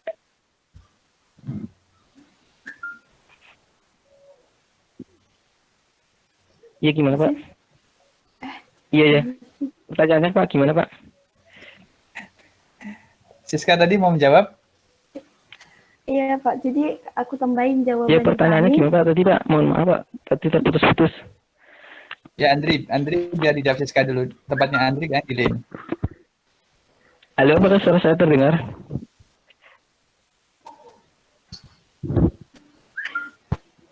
Silakan dijawab aja Siska. Ya Pak, jadi saya tambahkan tentang koreksi inventory untuk PT Yuki. Kenapa kami yakin kalau semisalnya harusnya perusahaan PT Peta itu melakukan usulan koreksi seperti ini, itu didukung sama buku modul yang buku 1 yang ini Pak, yang ini kan order pembelian. Dia sudah melakukan order pembelian sebesar 52.250. Tetapi dia belum ada laporan penerimaan barangnya, Pak. Jadi sedangkan di catatan utangnya dia udah masukin yang 52.250 ini. Tunggu Pak, saya tunjukkan. Oke, jadi ya silakan ditunjukkan dulu.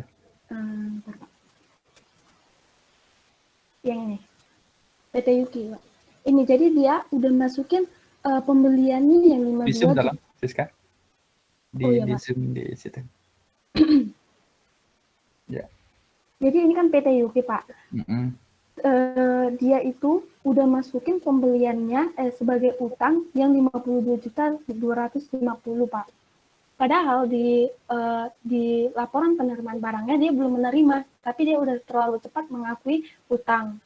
Padahal kan dia pakai FOB destination, di mana kalau FOB destination tunggu barang diterima dulu baru kita mengakui.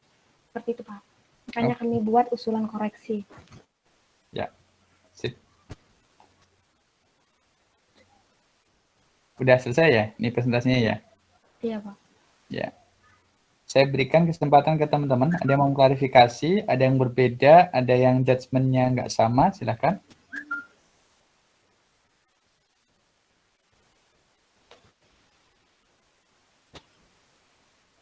Kelompok yang lain sama persis? Pak, izin kelompok. Ya, Indah. Ya. Izin share screen ya, Pak.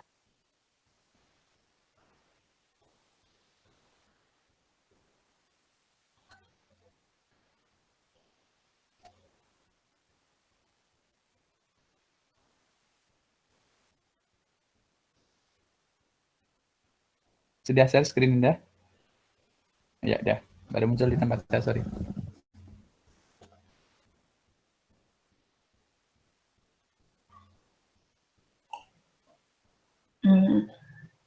Kami dari kelompok 4 akan memberikan hasil pekerjaan kami terkait modul 3 ini. Tadi kan prosedur auditnya udah dibahas kan sama kelompok yang sebelumnya, jadi langsung aja ya Pak ke MM11. Tadi ini perbedaannya sama kelompok sebelumnya itu, kalau kami di sini nggak nyatet perbedaannya, reporting difference, karena si reporting difference ini sejumlah 37.500 ini, setelah kita telusuri itu kan tadi di buku di ledgernya itu PT Yuki itu kita catat 101 juta, sementara setelah hasil konfirmasi menurut PT Yuki itu dia 138.500. Nah, pas kita telah cocokin sama bukti pengeluaran bank, itu kita udah bayar sejumlah 37.500. Ini juga udah di cross check sama sebentar yang ada di bank, buku bank ini di 37.500. Jadi setelah kita cocokkan itu berarti pencatatan kita itu benar. Berarti kesalahan terdapat pada PT Yuki karena ini dia membayarnya dengan bilet giro. Mungkin sampai PT Yuki itu belum dicairkan bilet gironya, jadi belum di pencatatannya PT Yuki itu belum dicatat. Jadi menurut kami ini kita tulis hasil konfirmasinya reporting difference, tapi perbedaannya itu berdasarkan kemarin pernah bahas juga modul 2, kalau hasil reporting difference itu kesalahan ada di PT, bukan di PT kita, tetapi di PT itu, maka perbedaannya itu nggak usah dicatat dan juga nggak usah dibuatkan jurnal koreksi, tapi kita tulis catatan pemeriksaannya ada perbedaan 37.500 gitu Pak. Sama selanjutnya bakal Fikri yang nyampein. Baik, terima kasih sudah izin menjelaskan perbedaan antara kelompoknya Siska dan kelompok kami. Untuk satu konfirmasi atau coding balance itu sama, yaitu jumlah konfirmasi 186.500. Itu sama dengan kayak di MM1.1 itu sesuai. Bro Fikri bisa lebih keras suaranya? Bisa Pak, bisa. Ya, sorry dideketin ya mic-nya ya. Satu informasi itu kan informasi satu, jumlahnya sama itu 186.500. Sedangkan untuk yang berbeda antara kelompok kami dengan kelompok SSK itu ada di sini, yaitu hasil konfirmasinya itu langsung sejumlah 101. Jadi tidak ada selisih dengan catatan klien. Mendukung dari Indah tadi yang ada di MM1.1 itu jadi sesuai dengan jumlah klien, jadi tidak perlu ditulis selisih dengan catatan klien. Ya walaupun hasilnya total yang dikirim sama, tapi yang berbeda itu di hasil konfirmasi dan selisih dengan catatan klien. Begitu sih Pak dari kelompok. Oh, lebih ke posisinya ya. Ya. Posisi di jumlah konfirmasi dan posisi di hasil konfirmasinya. Ya Pak. Oke. Ya. Ini adjustment-nya dari kelompok berapa? 4 ya? Kelompok 4 Pak. Ya. Oke, tolong diulang di slide sebelumnya tadi. Yang tidak ditatnya. Oke. Ini RD tadi pertimbangannya karena nanti kalau muncul selisih, terkesannya angka selisih itulah yang harus dijurnal. Karena selisih itu sebenarnya bukan kesalahan pada klien kita, tapi pada catatan si vendor. Oke. Ya, Pak. Ya, ada lagi yang berbeda? Kita tampung dulu. Terima kasih kelompok 4, Indah dan Fikri. Masih ada kelompok yang berbeda atau mau klarifikasi kelompoknya Siska kelompok berapa tadi? Sorry lupa. Kelompok 1, Pak. 1 ya. Bella, Siska sama Andri ya. Oke. Ada yang masih berbeda dari dua kelompok ini?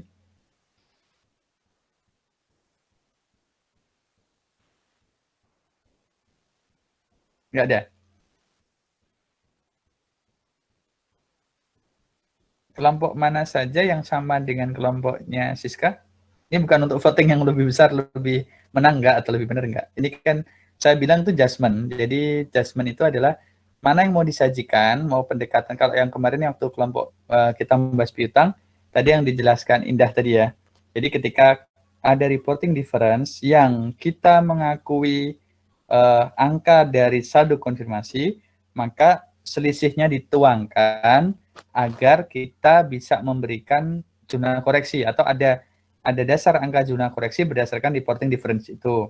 Nah, kalau misalnya tadi pendapatnya kelompok 4 yang sedikit berbeda dengan kelompok 1, meskipun sebenarnya ujungnya sama-sama tidak memberikan jumlah koreksi kan atas perbedaan reporting difference tadi. Oh ya, saya lupa. Sorry, sebelum saya teruskan. Kalau di kelompok 4 tadi ada jumlah koreksi nggak yang masalah pengakuan inventory yang disajikan di kelompok 1? Ada, Pak. Untuk jurnal koreksinya. Sama berarti dari aspek itu ya? Iya. Oke, berarti di aspek itu tidak ada dispute ya. Nah, ini sekali lagi kembali ke judgment. Cuman yang tadi saya sampaikan, kembali seperti yang waktu kita membahas di piutang kemarin, saldo konfirmasi itu kita memberikan standing position sebagai auditor, kita gunakan nggak hasil dari klien tadi gitu. Jadi saya takut kemarin memberikan penjelasan yang kurang komplit. Jadi sebenarnya mau teman-teman tampilkan yang mana itu dua-duanya bisa. Cuman kemarin saran saya untuk tidak menampilkan perbedaan konfirmasi ketika kita tidak mengakui catatan pihak ketiga. Artinya kita tetap menganggap catatan klien itu benar. Seperti tadi yang diterangkan kelompok 4, itu biar kita nggak dispute, nggak bingung. Ini kok ada selisih, tapi kok tidak kita jurnal gitu. Nangkep nggak, teman-teman? Mudah-mudahan bisa ditangkap ya. Jadi kalau misalnya tadi catatan klien 100, konfirmasinya 140, itu kan selisihnya 40. Tapi karena kita tidak mengakui angka 40 itu, kita meyakini 100 yang benar sesuai dengan bukti-bukti lain yang ada, mau berupa giro, mau berupa rekening koran, atau apapun, yang penting kita yakin 100, maka reporting difference-nya tetap disajikan RD statusnya, tetapi angka selisihnya tidak dimunculkan, biar tidak ada kesan kita akan menjurnal sejumlah itu. Kalau misalnya pakai mazhab yang pertama, kelompok 1 tadi, nggak salah juga kalau misalnya dia tampilkan angkanya, tapi di bawah diberikan keterangan gitu, bahwa meskipun hasil konfirmasi terdapat selisih sebesar sekian, auditor meyakini angka yang tepat adalah sejumlah yang disajikan oleh auditi. Jadi khawatirnya gini, kalau saya memilih atau memaksa teman-teman salah satu, itu nanti teman-teman akan bawa itu ke pekerjaan, padahal nanti mungkin pendekatan yang diberikan oleh auditor itu bisa berbeda-beda, judgement penyajiannya. Itu bukanlah hal yang paling penting. Yang paling penting adalah nanti di jurnal apa enggak gitu, disesuaikan atau enggak. Kalau masalah penyajiannya mau disajikan selisihnya atau tidak disajikan selisihnya, itu tergantung selera kita. Tapi kan kemarin saya menyarankan, kalau memang kita menggunakan angka versi klien, lebih baik tidak disajikan. Tapi kita berikan keterangan bahwa ada perbedaan sejumlah sekian, tapi dari penelusuran kita angka klien yang lebih tepat. Itu aja yang mungkin ingin saya tambahkan. Ada yang mau bertanya lagi atau mengklarifikasi lagi?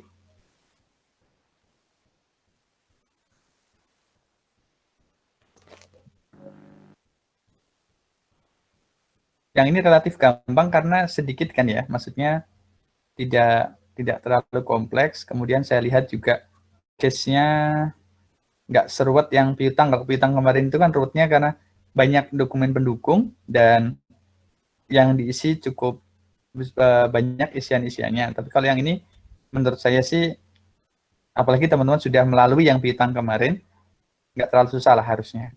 Tapi kalau ada yang masih bingung, pengen bertanya, atau pengen mengklarifikasi, silahkan.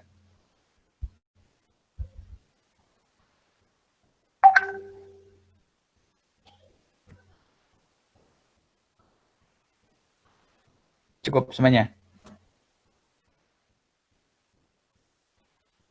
Cukup jelas, Pak. Oke. Kalau misalnya cukup, kita coba lihat di RPS. Bentar ya, saya buka RPS-nya dulu. Pekan depan itu teman-teman tanggal 10 ya. Kamis. Iya, Aman Pak. kan? Berarti liburnya kan tanggal 9 kan ya, libur nasional. Iya, Pak, benar. Untuk pilkada. Nah, Bu. Jadi teman-teman nggak ada perubahan jadwal. Terus, sebentar saya cek dulu. Pertemuan ke depan. Kita akan membahas pertemuan 10. Berarti tugas di 9. Aset tetap. Oh, tadi sudah ya.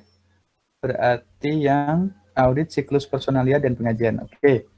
Berarti waktu yang tersisa kalau memang sudah teman-teman nggak punya pertanyaan, setelah ini kita cukupkan perkuliahan kita hari ini. Jauh lebih cepat ya, jauh lebih cepat, hampir 40 menit dari jadwal. Tapi saya persilakan, harapan saya, teman-teman waktu yang tersisa ini kita di Zoom meeting-nya atau di VidCon-nya selesai, teman-teman silakan diskusi dengan kelompoknya untuk membahas tugas pertemuan ke depan. Berarti pertemuan ke depan teman-teman lihat di tugas pertemuan ke-10, ini melihat atau mengerjakan siklus personalia dan pengajian. Modulnya modul 8, indeksnya yang ada di situ. Sama ya, mau yang tugas kelompok maupun tugas hariannya sama. Kalau misalnya di situ ada beda, teman-teman anggap saja samakan gitu. Saya khawatirnya ini adalah typo, misalnya di situ silakan dilihat di RPS-nya atau saya coba pajang dulu ya. Saya kemarin sudah sampaikan ke PIC ya, ke Aulia dan juga ke PIC di kelompok sebelah. Nih kalau seperti ini nih, di sini kan yang individunya PL2, sementara di kelompoknya PL3, M2 dan M21-nya sama. Sesuaikan saja dengan modulnya gitu. Sesuaikan saja dengan modulnya. Kalau di situ misalnya disebutnya adalah modul 8, berarti KKA yang ada di modul 8 itulah yang dikerjakan. Jadi nggak usah pusing mikirin angka-angka indeks yang ada di sini. Kecuali seperti kemarin yang waktu pertemuan ke-6 dan ke-7, karena cukup banyak kan dia dibagi 2. Kalau misalnya yang sifatnya satu pertemuan, maka selesaikan saja atau kerjakan saja satu KKP yang ada di modul itu. Jadi nggak usah musingin angka-angka indeks PL-nya berapa. Karena nanti khawatirnya terjadi typo, teman-teman malah bingung. Pokoknya sekali lagi patokannya adalah modul berapa yang dipakai di situ. Ada pertanyaan? Cukup?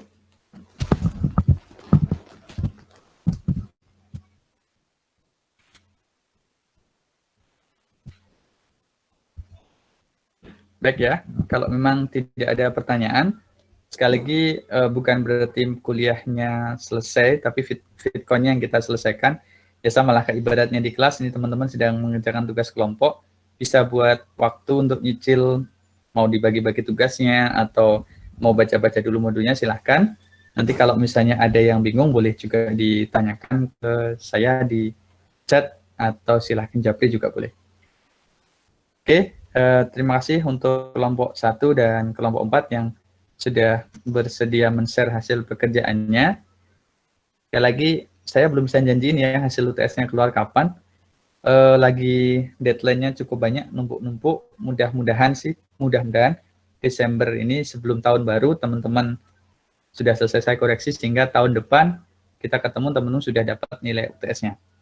Dan sesuai dengan komitmen yang di awal saya sudah sampaikan ke teman-teman, untuk nilai tugas dan sebagainya nggak usah khawatir, karena selama teman-teman submit tugas tepat waktu, tepat jumlah, tepat kualitas, saya sebagian sudah lihat, cuman belum tak nilai satu persatu, baru scanning, baru melihat beberapa di beberapa pertemuan. Ya, so far tidak terlalu mengecewakan lah, insya Allah untuk nilai tugas dan sebagainya itu tidak perlu dirisaukan gitu. Jadi silahkan berjuang maksimal saja untuk UAS kalau yang kemarin UTS-nya merasa nilainya kurang. Tapi biasanya saya ngasih transparansi, setelah saya nanti koreksi, saya akan share kepada teman-teman. Kalau memang ribet saya harus kirim satu persatu, sorry, saya biasanya kirim ke PIC, nanti biar PIC yang membagi. Kalau teman-teman tidak berkeberatan untuk di-share secara general, ini tergantung Aulia juga ya, nanti silakan dibahas aja di grup. Kalau kemarin ada juga kelas yang bebas merdeka aja, maksudnya enggak terlalu, ya santai aja lah, apalagi teman udah tingkat 3 kan, mau dilihat temennya nilainya berapa juga biasanya sudah cuek-cuek aja, bisa langsung di-share di grup kelas, nanti kalau ada komen, ada feedback, ada klarifikasi boleh. Prinsip di AKSK ini kemarin yang disepakati oleh dosen, itu ada beberapa, kemarin kelas ini kalau nggak salah ada 1 atau 2 yang terlambat ya, tapi nanti akan saya lihat menitnya berapa, karena di situ klausulnya cukup rigid gitu, kalau terlambat sekian menit, itu bagaimana dampaknya, nanti akan saya share ke teman-teman, termasuk ada kunci jawaban yang sudah disiapkan oleh dosen koordinator. Itu ya, nanti sekali lagi Aulia nggak usah ditanyain teman-teman kapan keluarnya, Aulia juga nggak perlu nanya saya, mudah-mudahan sekali lagi saya sudah infokan tadi kan, mudah-mudahan di Desember ini selesai saya koreksi dan bisa saya share segera ke teman-teman. Baik Pak, tapi maaf sebelumnya Pak, sepertinya dari lembaga itu ada yang maksimal tanggal 10 itu bagaimana ya Pak? Iya, ada deadline itu, nanti ada klausul, saya akan cek lagi ya. Kalau misalnya memang fixnya tanggal 10 ini tidak bisa diganggu-gugat, ya coba akan saya push sebelum tanggal 10. Tapi kalau untuk UTS ini biasanya ada sedikit perlakuan berbeda dengan UAS gitu. Tadi saya juga barusan sebelum ngajar teman-teman diskusi dengan dosen yang lain juga, nanti akan saya cek dulu ininya, klausulnya. Oke Pak, baik Pak, terima kasih. Sama-sama.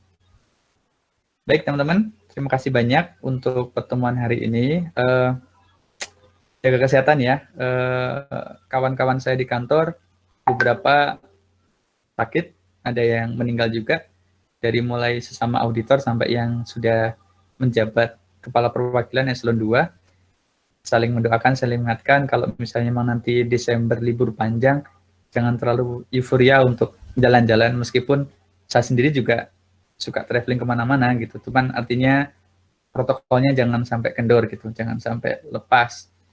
Saya sedang, ini OOT, cerita aja nggak apa ya, waktu belajar, saya sedang audit COVID sekarang, barusan tadi saya siang juga baru pulang dari Cikarang ke pabrik rapid test. Minggu lalu saya dari rumah sakit di Mataram, ketemu dengan beberapa tenaga medis, termasuk dokter-dokter spesialis yang ngurusi pasien COVID. Intinya kayaknya kurvanya bukan menurun gitu. Jadi ini mungkin bisa lebih parah daripada yang awal-awal kemarin, karena kewaspadaan kita secara komunal menurun. Jadi apalagi nih teman-teman masih muda gitu, imunnya mungkin bagus. Kalaupun ada misalnya yang kena, bisa jadi hanya OTG, tapi tolong ingat orang-orang di sekitar kita gitu, misalnya orang tua kita kah, atau saudara kita, atau adik-adik kita. Biasanya kalau kata dokter kemarin, yang lemah itu balita, lansia, dan orang-orang dengan usia berapapun yang punya komorbid, yang punya penyakit penyerta atau penyakit bawaan. Jadi dia bisa aja muda gitu, dia bisa aja bugar, dia bisa aja sehat, tapi ketika misalnya dia ada komorbid yang bisa terpacu dengan adanya COVID ini, maka itu juga rentan. Jadi intinya aware, jangan terlalu overconfident, saya sehat, saya OTG, atau saya meskipun positif nggak ada penyakit apapun, itu justru membahayakan bukan buat kita tapi buat orang-orang sekitar kita. Jadi kalau nanti misalnya kebetulan kayak Siska ada di Jakarta terus mudik, atau teman-teman ada yang kumpul-kumpul dengan kawannya, ya it's okay, selama protokolnya dijaga. Kak, kemarin kan ada yang viral ya, di alumni SMA berapa, beliau udah sepuh-sepuh tuh berempat. Saya belum cek ini hoax atau enggak, tapi kayaknya sih enggak ya. Dari 4 orang kumpul-kumpul ini, 2 sudah meninggal, 1 kritis. Jadi dari 4 orang yang ngumpul aja biasa berempat, di foto itu sedang makan bersama di sebuah restoran, nggak pakai masker di meja dan seterusnya. Jadi memang harus waspada. Saya hampir tiap bulan ini sudah saya ceritakan ya, bulan lalu saya naik gunung, kemarin saya naik gunung juga, itu pun dengan protokol gitu. Jadi walaupun jalan, walaupun teman-teman nanti laser, rekreasi, tamasya, intinya jaga situasi, jaga kondisi, jaga protokol. Kayaknya lebay gitu ya, saya cerita gini, cuman karena saya sedang memeriksa ini teman-teman, 2 minggu lalu saya ke Palembang, itu masuk ke lab yang buat ngecek suspeknya COVID gitu. Itu aja keluar dari lab itu rasanya sport jantung gitu kan. Karena kan lab itu kan virusnya ada di situ. Kami harus pakai prosedur untuk pembersihan dan sebagainya. Jadi buat saya ngaudit yang sekarang ini ngasih satu pemahaman bahwa ya COVID is real gitu. COVID is not a big hoax. Dan jadi buat teman-teman yang masih berkutat dengan teori konspirasi bahwa COVID ini adalah satu senjata pemusnah yang hoax atau apapun, atau kalau kita yang muslim dibilang untuk menjauhkan dari masjid atau apapun, mungkin juga kalau yang Nasrani untuk menjauhkan dari gereja, bukan seperti konsepnya. Jadi ya pintar-pintar kita memilih. Gitu ya. Satu lagi, jangan stres. Jadi saya tahu buat kok hanya teman-teman gitu, buat saya sendiri ngajar PJJ ini tantangan gitu. Apalagi kalau kemarin saya dengar cerita dari mahasiswa saya di kampus lain di UPN, itu kata dia enak banget dengan tugas dan PJJ gitu, karena setiap PJJ selalu ada tugas, berbeda dengan dulu kuliah offline gitu. Kalaupun ada tugas, langsung kumpul-kumpul dengan temennya di kantin, ngobrol, selesai.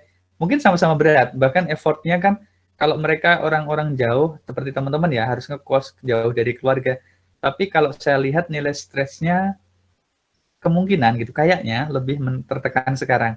Kami kemarin sebelum ngajar teman-teman sampai diberikan pendampingan oleh psikolog. Bukan mahasiswa, tapi dosen yang diberikan pendampingan oleh psikolog di STAN, kira-kira tantangan apa selama pandemi. Dan ini saya sudah bilang berkali-kali, cari cara untuk menghilangkan stres yang aman. Apapun itu, whatever yang teman-teman suka,